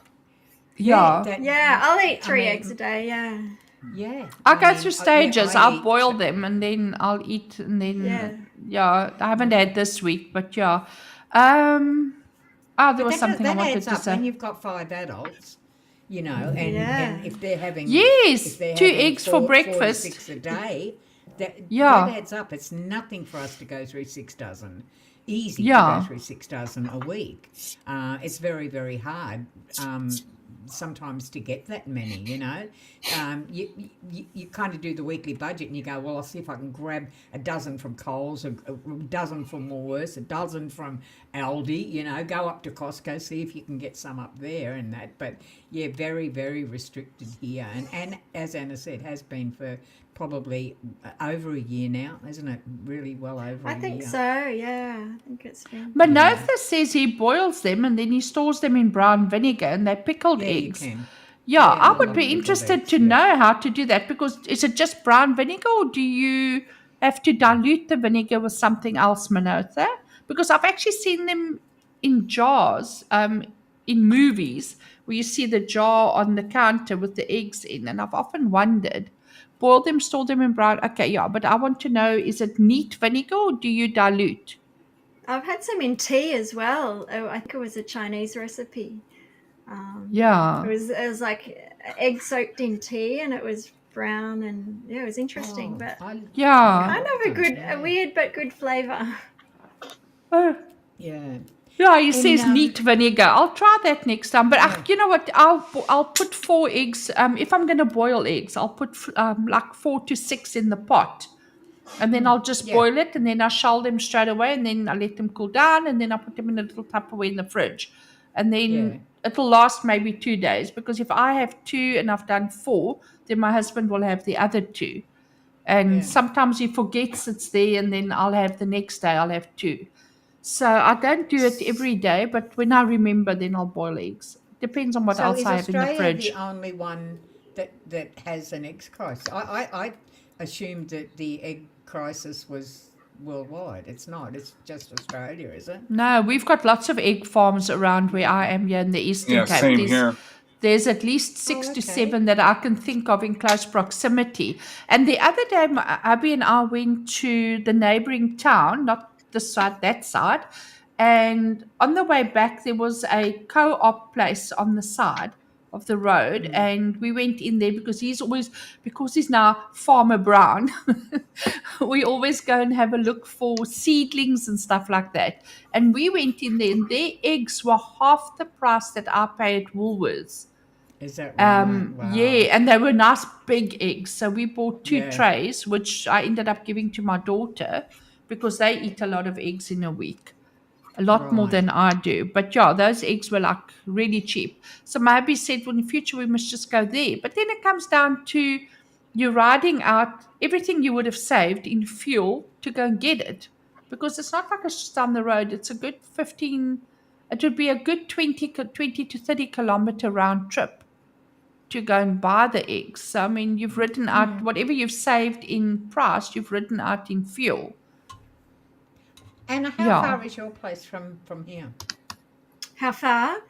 Yeah. Kilometer-wise, I'm not sure, but dropping off my little one, it takes me an hour and a half to drive here, so it's a 3-hour round trip. Yeah. There you go. And Anna is right smack in the middle pretty much of where all of the bargains are, where all of the people that give stuff away are or sell or the farmland. She's kind of right in the middle of that. I used to live not very far from her and absolutely loved it. I loved what you could pick up, and it was great. Yeah. If people are wondering why Colhauser keeps disappearing, I think it's because he's having internet problems. Would that be right? No, it's my lighting. I don't know what's going on. It just keeps on jumping. So Oh, is that what it is? Oh, then he switches off to sort his light and then comes back on again. yeah, because I'm not fully set up yet. I'm waiting to get my new computer. I'm waiting to get my desk. So once I have all that, like I said, I just did the background. So once I get my desk in, I get my new computer, then I'll have a proper setup. Yeah. Okay. Because I have a setup for my news item. Yeah, I have my setup in my office. That's done. But now it's just I need to get my home setup done. So, All right. and the lighting is a little bright, so I have to switch. All right, we have got an interesting little thing from Anna at the moment, who's going to do Nova's Nuggets. So let's go on. Welcome to Nova's nuggets.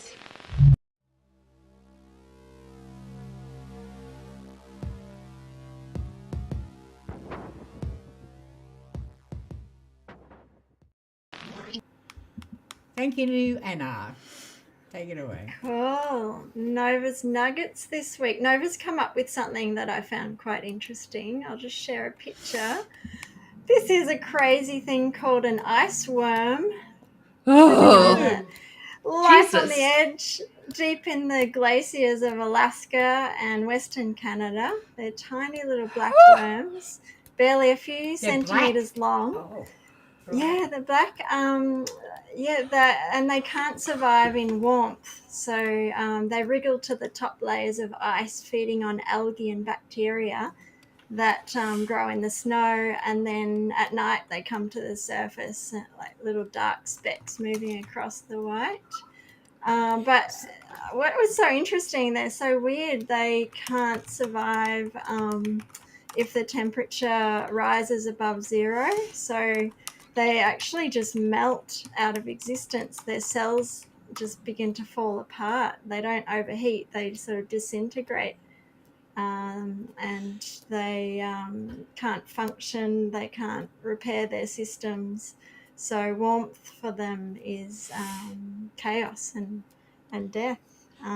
So what keeps them alive? I mean, what's their food source? What's their... They eat the bacteria and algae, and Even so though they're very small. frozen. I'd never heard of them, but Nova came up with that, and I thought, wow, that is fascinating. They are living in just a sign of how life can form and adapt in extreme temperatures and climates and environments, and how It kind delicate of flies in the face they of are. everything that I know, because you would think that you wouldn't think there was bacteria in ice, because you'd think, well, it was... But obviously they're thriving on something that's in there. That's bloody scary. Well, Life will find a weird. way. So well, weird. the algae would be a source of nutrients. So, Yeah. Yeah. But it's amazing how there's so much growing and living on the earth that we don't know about. And I think the stats are, I think that our bodies are made up of more microorganisms than our actual body. So we're kind of like a host for all of these things living on us at all times, particularly in the gut. Ugh. That's amazing. I mean, yeah, I just had a mental thing of I get ice, and I don't drink water. Terrible, everyone. So now you're thinking you've got those things in your ice. And I'm thinking, because the only water that I will drink will be ice that's melting as I'm doing it. I'm probably drinking bacteria. That's it. I'm not even going to drink ice now. That's just completely cured me. I'm sticking with I'm sticking with my stuff. I'm healthy. My doctor says I'm healthy, and he says this stuff is okay. It won't kill me. And even if it does, what the hell? At least I've enjoyed my bloody life doing it. So I've been drinking this stuff for 15 years, and I ain't dead yet. So there you go. Well, that's fascinating. Kind of scary, but you know what? You think about what science is coming up with all the time. And Anna and I did talk briefly on this before the show this morning. We talked about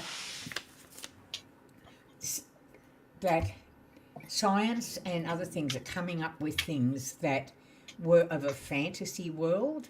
Before, we didn't think that they were real and all this sort of thing. And the more we find out, the more questions there are, and the more you think, oh my God, you just 20 years ago, what you didn't have any idea about. It's fascinating, but it's also scary at the same time. Yeah, and all the deep sea creatures that we're discovering that are just so unique and unusual. And ugly. And ugly. Manotha just had a point that I didn't even think of when I said about the ice. Your body temp would kill it automatically. Absolutely, it'd just Yeah. melt inside you like the ice. Duh. Yeah. Yeah, but I don't want to be killing something I just drank, you know? No, but look, we're full I'd of rather it wasn't parasites there. and we've Oh, got but all yeah, it's sorts everywhere. of Yeah, you wouldn't even. microorganisms that we Yeah. don't know about. You've got natural good bacteria that lives in your mouth. And my husband was telling me the other day that, most people gargle, or not gargle, use Listerine mouthwash. Yeah, I do. And Don't and tell me that something horrible. No. Oh, It thank God kills for that. the good bacteria that you have in your mouth. So I don't even want to know what that bacteria looks like under a microscope because it's just too bloody scary. But you don't think, you know what? Don't think about it. Just, what And you all the don't know, it bacteria, won't I kill think you. the highly concentrated areas are like mobile phones and computer keyboards. Yes. And, all these things that we touch all the time.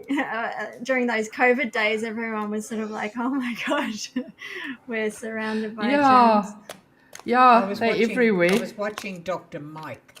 I love Dr. Mike. I think does anyone know Dr. Mike? Nope. Well, you got Doctor spelt the name Doctor, not Dr. Go on, watch him. He's absolutely. I think he's something like 5.7 million subscribers or something. He's very popular in the States.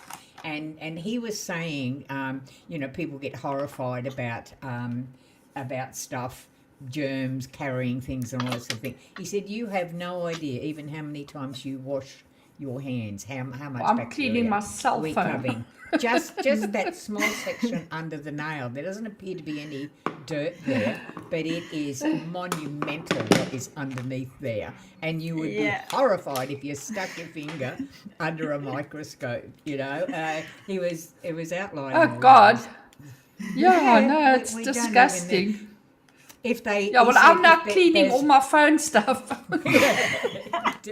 He actually said that. He did that in another thing. He said if you went to the average person's office desk, home office specifically, he said, and there's a light or something that shows bacteria. Oh, God, no. You shine it over it. He said people would be horrified if they had a look at that light. So I'm going to get one. Yeah, well, you know what? If you think about it, when you go and sleep in a hotel, I mean, there's no ways that duvet cover and every inch of that room is being cleaned from one end to the next. And they've actually gone into hotel rooms and shone a light that shows all it highlights semen. And they've found semen everywhere. Even a splatter on the ceilings and stuff like that. And that was God, imagine. Because you don't think of things like that when you're in a hotel. You just. Well, I remember a few years ago we rented we went to a cottage up north and we rented an Airbnb, and there was about 20 of us because it was a big place. So I remember I went to Walmart and I bought a can of bed bug spray. Yeah. And because we're staying at this cottage, you just don't know. So I remember I used it, and one of my buddies looked at me and goes, "What's that?" I said, "It's bed bug spray." Even though I brought my own sheets and my own pillow. Colhauser, you and I would get on so well. So he was just like, "Do you really need that?" And I was like, "Do you know what was here before?" And he's like, "Can I borrow that off to you?" Because you just don't know. Yeah, you don't know who slept in that bed. No, they do, but let's face it. The duvet, the pillows that you sleep on, they're not buying a new set of pillows every time for a new room. So you're sleeping on a pillow that someone else has slept on. Yes, it's a new pillow slip that gets put over the pillow, but the pillow is still a freaking pillow. The duvet inner is still the duvet inner. It's not like they go and launder that, because often with the feather ones, so it's just the duvet outer that gets changed.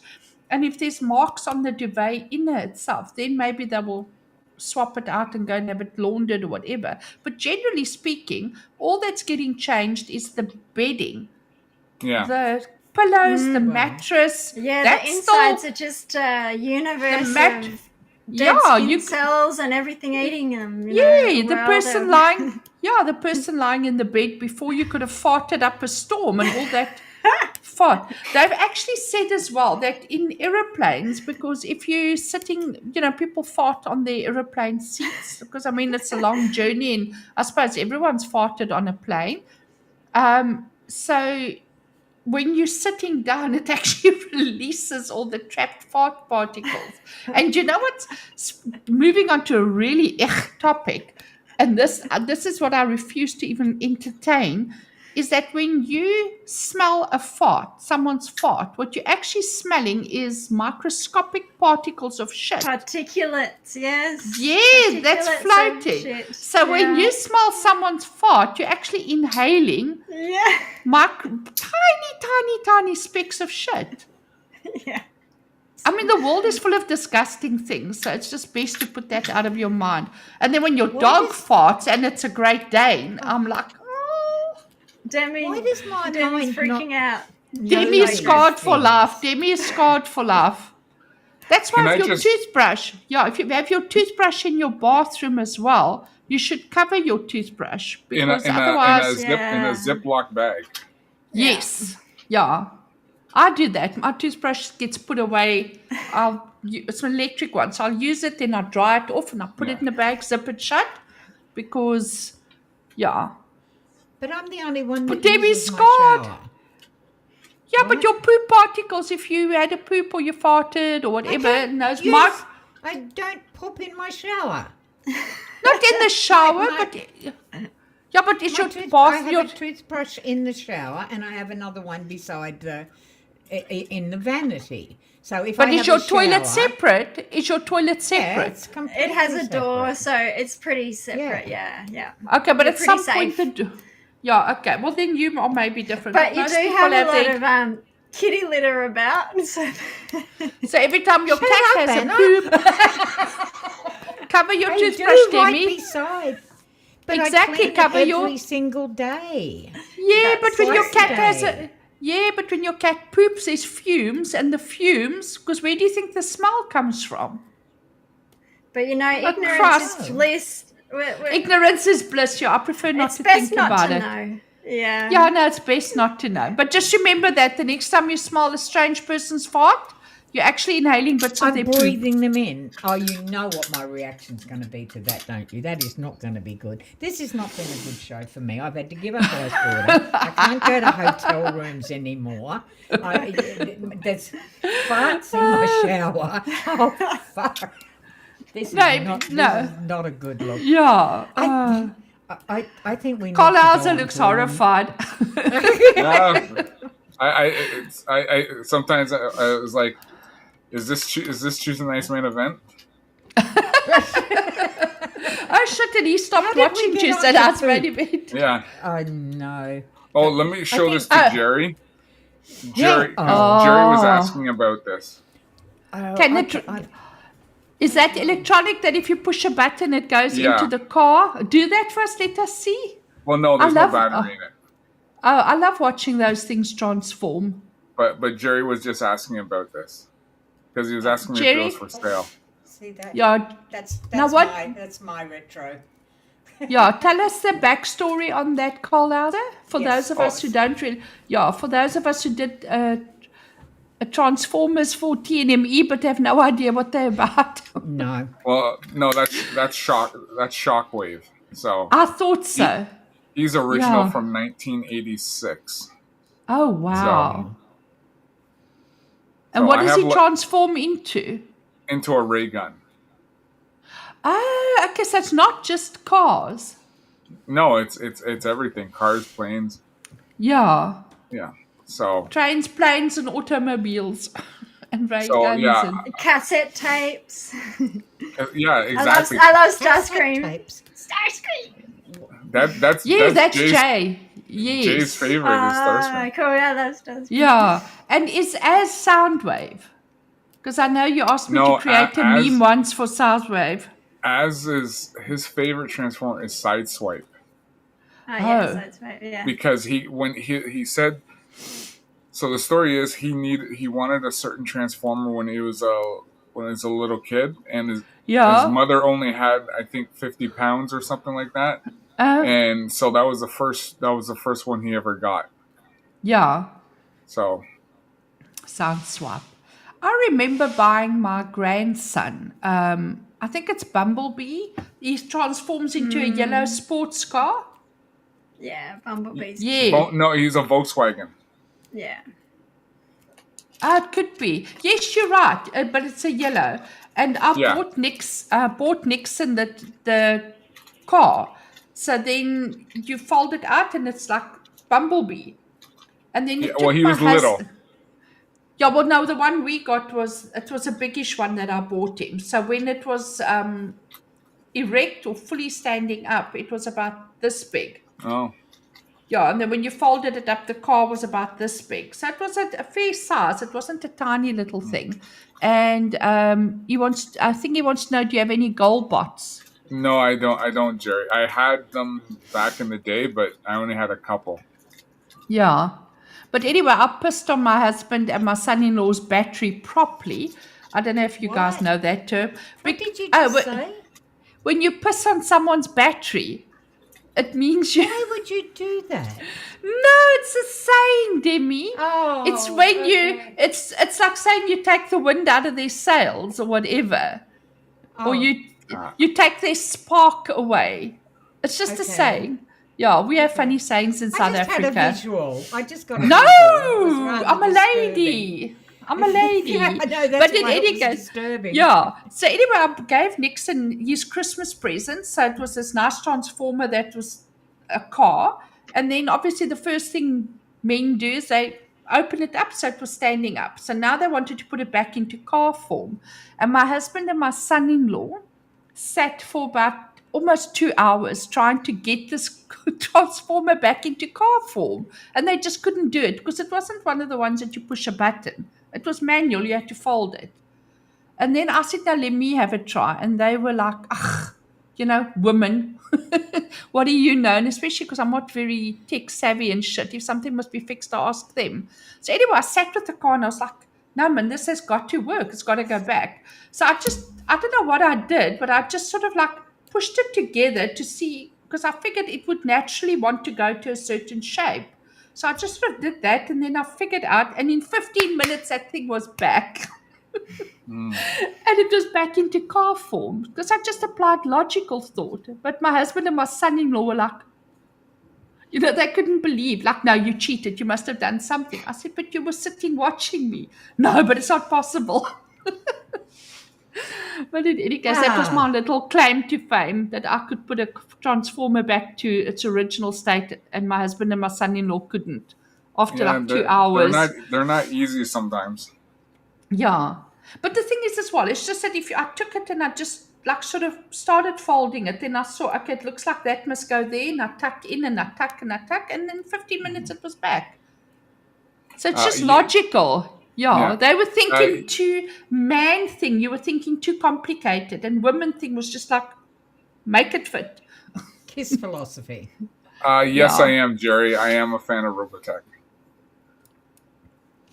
Okay, we're going to say why. All right. What is Robotech? I think it's an 80s cartoon that came out in 85. Okay. So, yeah. Okay. And Jeanette, are you ready? Yes. Yes.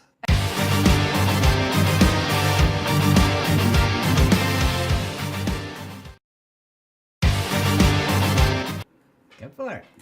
What do we got? Yeah, okay. Mine's a bit weird and off color, but I was watching TNME last night and I was thinking, how bored as a society have we become that someone like Kim Kardashian can launch a line of underwear with a fake fur. So for the ladies that take it all off, you can buy a panty that has a fur piece in the front. Which made me Really? wonder, how bored are we as a society that you spend time waxing it off, but then you put on underwear that puts it back there? You know what I'm That's what I was saying? just thinking. Why Yeah. would you do that? Yeah, she's launched a whole range, and I mean, it's essentially a little G string with a Yeah. little furry With patch, and you fur. can buy it in different colors and whatever. And I was thinking, how bored are people as a society that they would Well, go and spend money on that? remember what Gwyneth Paltrow did last year? I know, do tell. The candles. Yes, the candles that smell like her Yeah, snatch. yeah. There's weird things. Don't know why they do these things, but Manotha saying African American women shave their heads and then wear wigs. I sort of get that, Manotha, because with people with straight hair want curly hair. People with curly hair want straight hair. So I sort of get That's doing that true. because Yeah. then it's easier to, if you can wear different hair. I'm always envious of the fact that African Americans can really, I mean, you can do anything with your hair. One day you can be this, the next day you can be that. Whereas us, we just stuck with whatever we have on our head. Like you can style it and whatever, but I love the fact that you can have all that variety. So I get that. I get that you would want to maybe just, it's part of your culture to change your hair up. And it's maybe easier if you shave it and just to slip the wig on. But we can. I mean, we can do pretty much most things. I mean, I know for African American, I'll say it right in a minute. For African American women, because of the texture of their hair, sometimes it's very difficult to do anything with it. So I mean, shaving it and putting on a wig that's like smoother or something might be just a whole Yeah, lot, it's just, lot easier yeah, for them. yeah. But it just comes down to I mean, I always wanted curly hair because my hair was always dead straight. And my daughter's got curly hair and she just wants straight hair. So it's Yeah, just, it's we weird, isn't always it? want Yeah. what we don't have. It's just a hair thing, but I always That's just thought, nature. yeah, Yeah. that they was so much more what's free the to saying? experiment than us. Oh, The grass is always the grass is greener. that's the one I was trying to think about. Yeah. I don't use for me, I don't use I just use black. I'm pretty straightforward. Black. Thank you. Yeah, for we that, also because, just say black, but yeah. Yeah. yeah, because Yeah. I'm glad you said that, because I've often wondered, and I certainly didn't want to go up to somebody and say, well, I probably could have, what would you prefer? But that may have been a particular thing, a personal thing for them. But if that's, I'm quite happy to use whatever you want to use. Yeah, I get more offended when people use the person of color. It's just like, Yeah. I was like, it's not the person of color. It's Either they're a black Colhauser. guy, an Indian guy, a Chinese guy, or whatever. Just Yes, exactly. Yeah. But at the end of the day, it's also Did just, not know that. it doesn't matter. I mean, it's Colhauser, it's Anjanette, it's whatever. Yeah. I always say I don't notice people or judge people, not judge. I don't notice people by their color or their size or whatever. I notice by how much of an arsehole they are. You know Yeah. what I'm saying? That's like my defining characteristic. So I tend to, talk to, when I will talk to you exactly the same as I'll talk to Colhauser, as I'll talk to a rich person, a poor person, because to me it's people. You're either an arsehole or you're not. So that's my judge. That's my luck. Because there are people out there who want you to, you gotta do the correct definition, Yeah.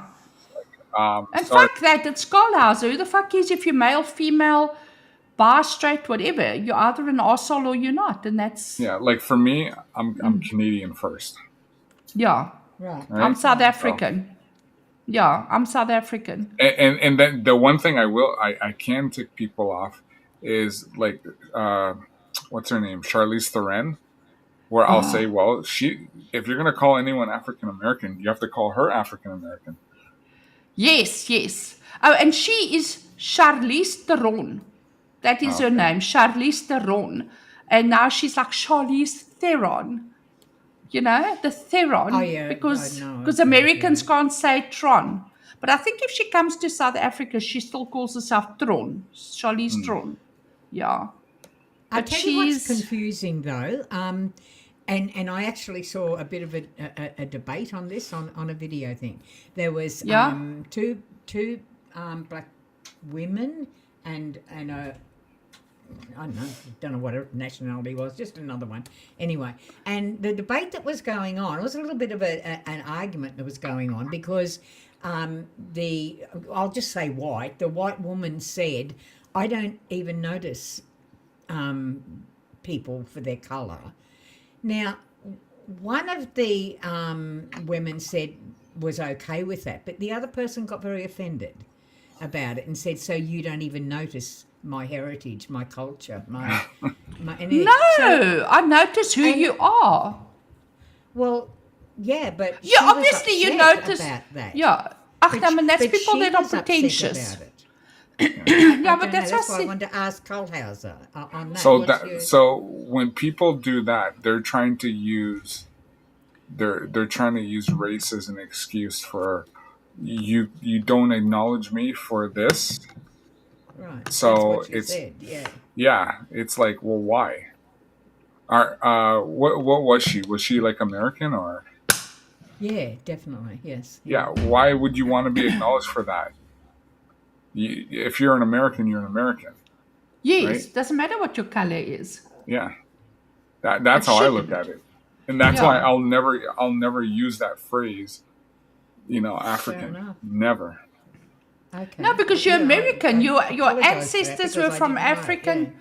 Yeah, Yeah, it's like yeah. me calling myself German, Scottish, British, whatever, because I mean, I'm a mixture of all sorts of cultures that came to South Africa in the 1820s and earlier.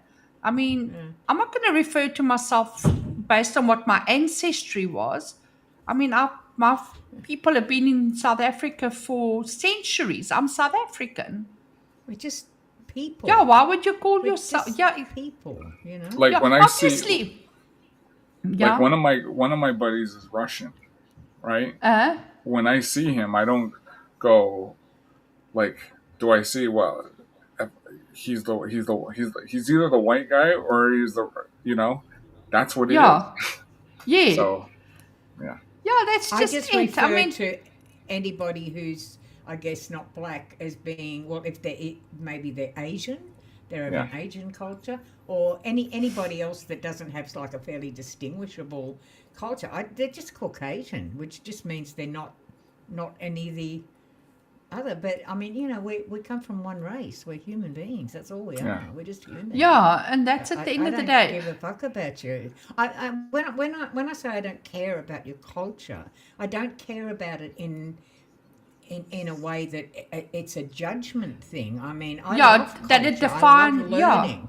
Yeah, it doesn't define who the person is. I mean, I respect anybody's culture. I respect anything like that. I love learning about different cultures.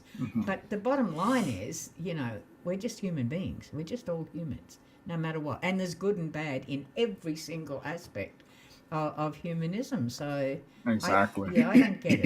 Yeah. I don't get it. Yeah. I did an analogy some time ago because someone said to me about it was actually in university that this actually happened, and there was a bit of a debate going on, and it was about different cultures and certain attributes or bad stuff is attributed to a certain culture and all that sort of thing, and it was talking about black Americans, right? So I said, okay, if you walked into a lift and you saw a black American teenager, he might be dressed in his colours, he might be whatever, walk into a lift, what's your first response? And most of the class said fear. I said, why? And they said, well, he's black American. I said, but hang on a minute. And Yeah, I can't that's just remember the name daft. of the guy. I can't remember the name of those are fairly young people. Can't remember the name of Sidney Poitier it was. And I said, but if Sidney Poitier if you walked in and Sidney Poitier was standing there, what do you feel? And they said, Oh, I'm going to nothing. I feel said, fine. but he's black as well. So where's your freaking difference? I said, it's exactly the same as if you walk in and you see an Australian hood from Blacktown or from wherever standing in there. It's got nothing to do with the colour of their skin. It's got to do with the presentation that's given to you. And there's some horrible people come out of Blacktown. I tell you, young teenagers, you'd be frightened to death if you walked in. But if you know, if I walked in and Sidney Poitier, I'd be thrilled to pieces. If he was standing there, I'd be, oh my God, he's a celebrity, and I love his film. So yeah, but that was just a thing. Now that went on in a first year university, at a first year university level, and most of the people, their answer was fear, with that very first question, fear. Why? You know, and their only answer was, well, because he was black. Oh, we see. We I don't would have have said that the in same South. thing. Would you? Yeah. Why? Now I'm I would have said the curious, why? exact same thing, because I know if I see a hood down the street, Yeah. you know, I'm not walking down the street. If I see Sidney Poitier walk down another street, I'm going to walk up to him, because you just know aspects and how people are. But that's not necessarily because of the colour of his skin, though. That's because of the situation and the location and the environment that you're being presented with. It's a reputation. A reputation. Right. So when I get pulled over, I keep both hands on the wheel. Yes, sir. No, sir. Here's my license. Here's my registration. Because Okay. you gotta have a sense of knowledge and responsibility. Do you want to escalate this? Okay. You know, when people just start escalating things, that's why things happen. You know. Yeah, you have to be aware of the perception and make sure that you don't fit the mold. Yeah, I fit a certain stereotype. Yeah, and you need to prove that you're not the stereotype, that you're the... Yeah. We don't, in South Africa, I can't say, because, I mean, we're 3% of the population. So, I mean, if I was going to be scared of every black man I came across, I'd be spending my life, I'd be in fear constantly, because, I mean, it's just part of who we are. So, it's more certain areas that you're in, but, I mean, crime is everywhere as well. Sorry, my voice has gone. I don't know how my we got ears into that from budgeting, but Yeah. it's okay. Well, It was- you Kim you know Kardashian's Merkin. Oh yeah, but that's right. if you think about it, it can be part of the same situation, because remember, insurance goes up because of crime. You know, car insurance goes up because of a certain car that gets stolen every time. So Oh, yes, we've got that. There's certain vehicles that they renew the list every other month. Then I have to check my database just to, or they will say to me, these are your clients that have like Toyota, Corolla Bucky, Toyota or Hilux Buckies or whatever. So then you have to tell Highlander too. Yeah, so you have to tell those clients that they need to go and fit a tracker, otherwise they're not going to be insured in certain provinces. Other provinces, it doesn't matter, but yeah, crime does affect that. Sham, Jerry, I don't know if you want to highlight Jerry's poem, and your friend Chronicler 9 is also in chat there. Where's Jerry's poem? How far back is it? Jerry's almost near the end, third last, just above Chronicler 9. Ah, yes, good. There we go. What's in this my little accessory? Yes, what's in my heart, you will see, goes into record through poetry. All feelings deep in my mind, inspiration to your soul, hopefully to find. The unique fire in my soul, achieving greatness, the one goal. The one Very goal, nice. yeah. Yeah, my poetry reading's I not like that hot, because you actually should read it before and get the It's a bit hard. the rhythm. Yeah, by what's it? bit Something hard when you're pentameter or something. Yeah, I forget all these fancy terms that you learn in language school. By No, I can't think of the word now. I feel like such an idiot. Don't you feel like when you get older, you lose some of your language skills? Tell me. Wait till you Yeah. get to my age. You search around forever and can't find a single word. Yeah, it's horrible. Yeah. Very beautiful poem, Jerry. Thank you. Thank you so much. Yeah. Yeah. Now I got to turn it off. All right. I want to do a lightning round for the chat, and obviously for the panel as well. Very quickly, one word. Okay. What is the one thing you will not give up that you'll go to any stretch to the ends of the world to budget for or buy? What is the one thing you Your won't give up? non-negotiable. Yes, thank you so much for that. Yeah, you're non-negotiable. Okay, chat, go for it. Colhauser, what's your non-negotiable? Right behind me. Absolutely. Yeah. Yeah. Okay, fair enough. It's worth and this is only a small sample of what I have. Oh, wow. Really? Yeah. We're gonna have to do a show on that. We're gonna have to, Yes. we're gonna have to drag it all out, and we'll do a there's too much. Well, the highlights reel. Highlights reel, absolutely. Yeah. Anna, what's your one not negotiable? For me, I'd say art and culture, going to a show or a festival or immersing in something like that. Right. Yep, that's the one thing that you will always have, right? Always budget for that. Always budget for Yeah. that. I'm looking for comments from chat about it. Oh, Manotha, that's beautiful. My wife's medicine. Oh. Very Yeah. sweet. And Jeanette, what's yours? Good ice cream. I don't eat it often, but Ice cream. yeah, good Italian ice cream, full cream. I can't buy normal. Oh, like I don't know. cassata. Yeah. Yeah, no, I've got to have, excellent. if I'm going to have ice cream, it must be the good stuff. So I like my tin roof. So I'll spend a few rands extra to get good ice cream. But as I said, it's not something I eat. I probably have ice cream like 2 or 3 times a month. But still, when I want it, I want the good one. I don't want to buy your normal sorbet or whatever. It has to be the full cream. That's There's yours. mine.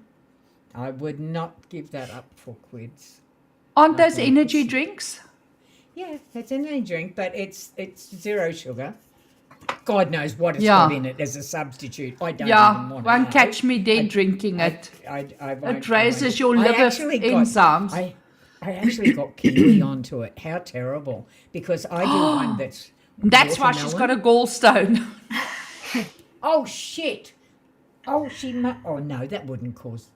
No, it wouldn't. But that No. raises your enzymes in your liver if you drink enough of them. Mate, Am I right? would Because have- I know I've had clients not fail, but on their insurance, their liver functions come back elevated. my liver And function's one of- fine. I've been Yeah. drinking No, this no, for but not 15 everyone. years. Yeah. Three Yeah. or 4 a day. Yeah. I have these. So It's all in the person and the body, because energy Yeah. Yes, because not energy drinks everybody. can affect one person differently Doesn't than affect another. me. Yeah, I you're think right. it You're depends on absolutely how right, much yeah. exercise you do to actually burn that off again. I don't do any exercise. Moving a mouse would be about the limit of my exercise. Yeah. I don't actually do any. So, but I had a lengthy talk to my doctor and my dietitian about it, and they said if I was having the one that was not zero sugar in it, they'd be concerned because of the sugar content and all that sort of thing. I know that this particular one has a sweetener that's more acceptable than what like aspartame and all that other crap is. And she said, Demi, at 74, you've been drinking this 4 times a day for 15 years. It ain't going to kill you. It might not, you may not get to 94 as a result of it, but it's not going to do any harm to you now. Yeah, So, it hasn't done anything, No, it certainly hasn't. But it's funny how people's bodies are different because, my uncle smokes I mean, all his life, he probably smoked like 60 a day. And I mean, I'm talking Camel plain, or, not even with a filter. And he turned 82 now. Yes, he's just had a carotid artery in his neck opened up again. But I mean, he's 82. His lungs are still perfect. And I mean, he's cut down to 20 a day. And I mean, he's as healthy as they come. His skin is perfect. But okay, granted, he's from Portugal. But I His mean, body can tolerate it. Yeah, Look at some Keith people's Richards, body. Yeah, look at me. I don't exercise. I mean, obviously, I exercise. I get about 5,000-6,000 steps in every day just with moving around. But I don't exercise where my heart rate is being pushed sky high. But my resting pulse is in the 60s, which even my doctor's pissed because he says, you're overweight and you've got cholesterol and your pulse is better than mine. So it's just, as I said, some things, I need to exercise. I know Colhauser and I need to, but I hate getting all hot and sweaty and out of breath. And I mean, if there's not a headboard involved, it's just not worth it. So, I mean, what you say is true because about different things affect. I got that. And I got it. I was like, hang on a second. I didn't Colhauser did, but married 39 years, I'm allowed. No, I said I don't like getting hot and sweaty and out of breath. Oh, okay. Sorry, that went over my head. I said if there's not a headboard, I I just said if there isn't a headboard involved, it's not worth it. Well, it's a good exercise. Yeah, I think I heard that joke on Friends when Rachel said it. Yes. Yeah. That went over my head. Yeah. But in terms of affecting, I mean, I'm a coffee drinker. If anyone watched any of my streams, you'll find this 1.5 litre thing of coffee that I make every morning. Now, last night, I went to sleep, but I woke up 2 hours later, had a cup of coffee, and then went straight back to sleep. And coffee has you can do that at these? Oh shit, yeah. Oh yeah. Oh, wow. I consume caffeine all day, every day. I mean, I have this, don't I, Anna? I have this massive container. It's 1.5 litres, I think nearly 2 litres of coffee that look at the look she's giving me. Oh man, it's so much. And I make that up I get up at midnight, right? And I make that up, and that'll do me till about 6 o'clock in the morning, and then I'll make another one, and then probably about 10. I go on to these, but I can drink that all day within 5 seconds of wanting to go to bed. I'm still asleep. I'd be in a mess drinking all that. Hey, you'd be off the planet. I'd be. Caffeine does nothing to me either. I only drink about 2 cups a day, and I drink Nespresso. So it's a small cup. Yeah. Mm-hmm. Yeah, but not espresso, Nespresso. So I make my Nespresso on the biggest setting. But I mean, it's still a fairly strong cup of coffee, and it's less than 200 mils. Mm-hmm. But I have 2 of those a day. But I can, in winter, I'll take a cup up with me to bed for something really cold, and I'll still sleep like a baby. It makes no difference. No. Other people are like, my Linda, she can't, if she had a cup of coffee at 1 o'clock in the afternoon, she wouldn't sleep that night.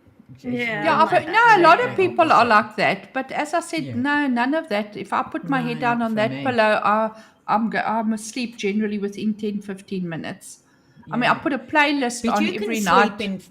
You can sleep in fits and drabs though too, can't you? I mean, you can go to bed, wake up, and then go to bed pretty much afterwards. Normally, if I can't do that, which is why I had the coffee last night. Because if I get up to pee in the night, I can go back to sleep again. I'm not like awake. Or I'll get up and then I'll check my socials and stuff like that. But lately as well, my sleep patterns are really screwed because I mean there's a lot of podcasts that I follow or want to watch that are American time. So lately I've only been going to bed at like 2. And last night with TNME ending at 5:30, I didn't watch. I conked out. I've started falling asleep after 3 hours. And and then eventually 4:30, I put my light out to go to sleep. Yeah. And then a client died this morning, so my secretary phoned me awake. So I only had 3.5 hours sleep, but then I went and slept for 3 hours just now. So I had 3 hours earlier. I missed the beginning of Bro Science. I literally caught the arse end. I saw Dan was on. Which Okay. was okay. But yeah, so I only caught the arse end. I tried to get them to punt our show. I posted a super chat. I said, I'm pulling a Benology. I'm going on stream later, Well, They didn't fall for it, bastards. Well, I'll do it next week. Thank you. Oh, Jerry. I did Yeah, that even out last of pure week. vanity, pure ego Yeah. and pure vanity. Thank you, Jerry. Yeah. What were you saying, Colhauser, about last week? I'll get Beardo to give a shout out next week. Oh, No, thank you. Shane, That don't would worry. be good. Look, But- we're doing well, Colhauser. I mean, this is our 8th program, our 8th episode. We're consistent, climbing in some areas, and I think we're doing good. If And people we have wanna- awesome chat support as well. We've always got the We same have people in every fantastic week. chat support. Fantastic And, chat, and yeah. if anyone who's watching thinks that, has some suggestions on anything we can do differently, that you'd want to see us do better or that we're good at or anything, pop them into the comments, please, because we're new, we're learning, and we're always striving to do it better each time. Yes. So, I mean, yeah, absolutely. Did I get an answer to that from the chat? I haven't been watching it other than the comment from Jerry. Just to I didn't get see. an answer from the chat on the one thing you won't give up. So I'm not sure that I did. If I got that. I think there was a couple I saw. There was one you guys mentioned, the one with the medicine, wife's medicine. Yes. There was that one. Yeah. That was Manotha's. Yeah, absolutely. I think it was Manotha's. Yeah. That was about it. Oh, chat, come on. You've got to throw it out there. But look, never mind. That's okay. It is time. It's that time again. And yep, we've gone over again. I haven't heard, just to update, I haven't heard anything about Kiwi at the moment. But I certainly will let you know. And I did say that as soon as I find out something, I'll do a little 10-minute I don't see live anything. stream on it and catch up there. But is there anything on the economy, on the cost of living, and that anyone would like to say just before we go? If not, that's okay. I think people have been dealing with cost of living increases since the beginning of time and whatever. Not beginning of time, I suppose, but I mean, if there's inflation's been around forever, and as long as inflation's there, everything will keep going up. Yeah. That's I believe if Kamala got elected, I think the economy around the world would be in a very, very bad recession, and everyone would be. Yeah, it wouldn't be good. Yeah, no, it should be useless. You'd still have the war and everything. Sometimes you need strong leaders. I put up a meme today that someone sent to me in my jokes group on WhatsApp. And it was showing that you actually need strength how can I say? The meme is that you had Barack Obama saying, let's negotiate, and the terrorists saying, I'll blow up shit. And then you had Biden saying, let's negotiate, I'll blow up shit. Then you had Trump saying, I'll blow up shit, and the terrorists saying, okay, let's negotiate. Sometimes you need that mentality. And I was never a Trump fan, never. Because, I mean, I just feel in politics you do need a certain amount of diplomacy. But I've come to see now that, you know what, sometimes you just need what Trump is to get the job done, because when he says he's going to do something, no amount of diplomacy is going to change that. You know the fucker's going to do it. So yes. Well, listen, look what happened with the whole thing with Iran. You don't hear from them anymore after he did what he did. Because here's a Yes. guy who came in and he says, "Listen, I mean business. I'm gonna look after my and the whole thing is like all these other countries. He's looking after his country first. Yes, and that's what my His husband loved about him all the years, yeah, and I've come to appreciate as well. and see even today, it happened last night. There was big news. So Chrysler, they their Jeep division, they were supposed to be continuing building operations here in Canada. So now they're moving to the States. They're moving the whole production to the States now. So everyone is just losing their mind now. But listen, when you have a leader here who's bad at negotiating, that's what happens. So I like this comment. Yeah. it's true. Yeah, yeah, it's true. He's not here. But He's not here to be liked. He's here to fix his country and Yeah, yes. give his people prosperity. Yeah, and that's what you're supposed to do as a president of a country. You're not the president of the fucking EU or Europe or some Yeah, country in Africa that you're yeah, giving free condoms to. You're the leader of America, the USA. So you should look after them first. Every country should be like that. You should be well, looking after your country's needs first. It's yeah, like this yeah, thing. I mean, in our country as well. I mean, we've got a lot of poverty and all of that, but then there'll be a natural disaster that happens somewhere else, and we're sending money there. And I'm thinking, fuck it, man, our people can do the money they've just sent there, could have paid for schools and basic plumbing and housing for our people. Why are we sending the money somewhere else? yeah. yeah. Well, you look at the Yeah. two countries right now the EU are fighting with. They're fighting with Hungary and Poland because those are two countries that are not taking in any migrants. Yeah. And the They were EU is just, basically are saying the yeah. EU is saying you got to take them. They're like saying no, because you look at every other country that's going downhill. Like I like France, Germany, and the UK. They're done. And somewhat Canada too. These countries are finished. They cannot survive with spending, spending, spending, spending. Yeah, yeah, Like governments, and the one thing I learned when I was in government, governments don't make a profit, you know. Yeah. But we're spending money we do not have and keep spending. Like Canada only has like 40 million people. We're the second biggest country in the world, and still, Texas has like 40 million people, and that state is prospering, and where Canada, same amount, is not. So it's bad policies, bad leaders. They're just bringing in people, and it's bankrupting the system. So Because it's not skilled labor you're bringing in. And I no, mean, and a lot of these people are leaving their countries because they want a better life, because it's a life of handouts. Because I yeah, mean, why can't would you struggle in your own country if you can go somewhere? And that's why even when with remember Anna last time as well when we were speaking about the refugee camps and things like that and the conditions inside there.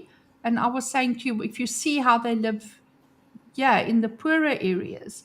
But that's any country. I mean, if you go look at the favelas in Brazil as well, I mean, wow. like So yeah, you're living in shacks. I mean, it's a shack yeah, that's built on the ground, and I mean, it's lined with cardboard. So yeah. for them to go from that to a refugee camp, it's not like they downgrading. And now they've got food supplied. Yes, maybe it's not a lot of food, but I mean, it's more than they have. It So well, yeah. it's like the whole thing with immigration, and this is what drives me nuts because you have all these people protesting about ICE. Listen, last year, Trump's campaign was, we are kicking everybody out who's illegal.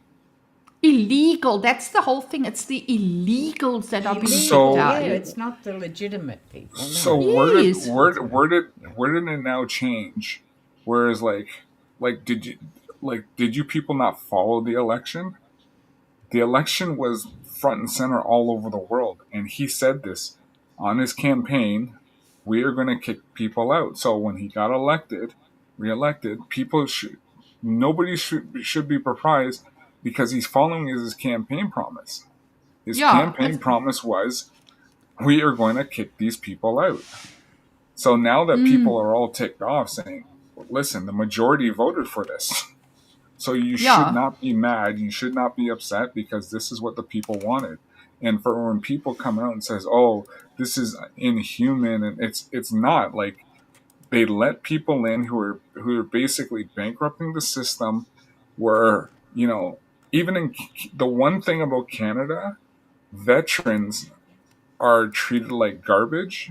They don't have homes. They're living on the streets, but the illegals and refugees get better than they do. No, it is. Anyway, It's, lovelies, that's a yeah. whole different kettle of fish and another conversation that I would certainly love. But once again, we have gone over again.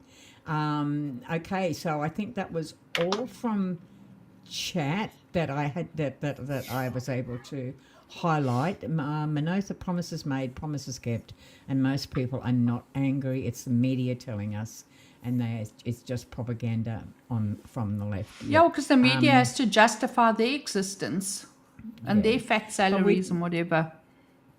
We do have to go. We have to bring an end. Colhauser, thank you so much. Oh, yes, it was... Thank you for having me. Yeah, it was great. Thanks. Any chat he wants to. It's always fantastic to have him here. Yeah. And to our incredible chat, you're just wonderful. You're so supportive. You're so faithful, and we thank you so much for that. Manotha says 5 more minutes.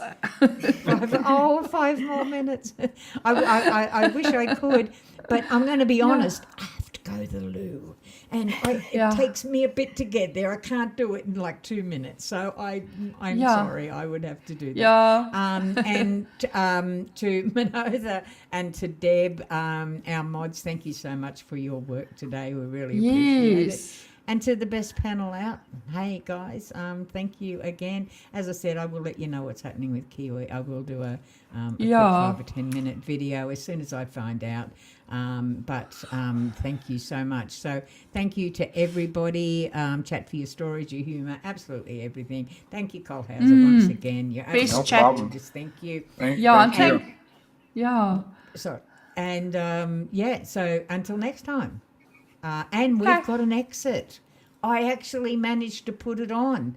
How bloody good is that? She remembered something. What was it you said to me? The geriatric show has got a... well, that's what she said to me. She said I was the geriatric because I kind of messed things up last week, which I did. But No, anyway, that's all part of the fun. I managed to put it on. All right, everyone, be kind, be safe, and Bye. keep the music going. Bye. Bye for Cheers. now. Okay.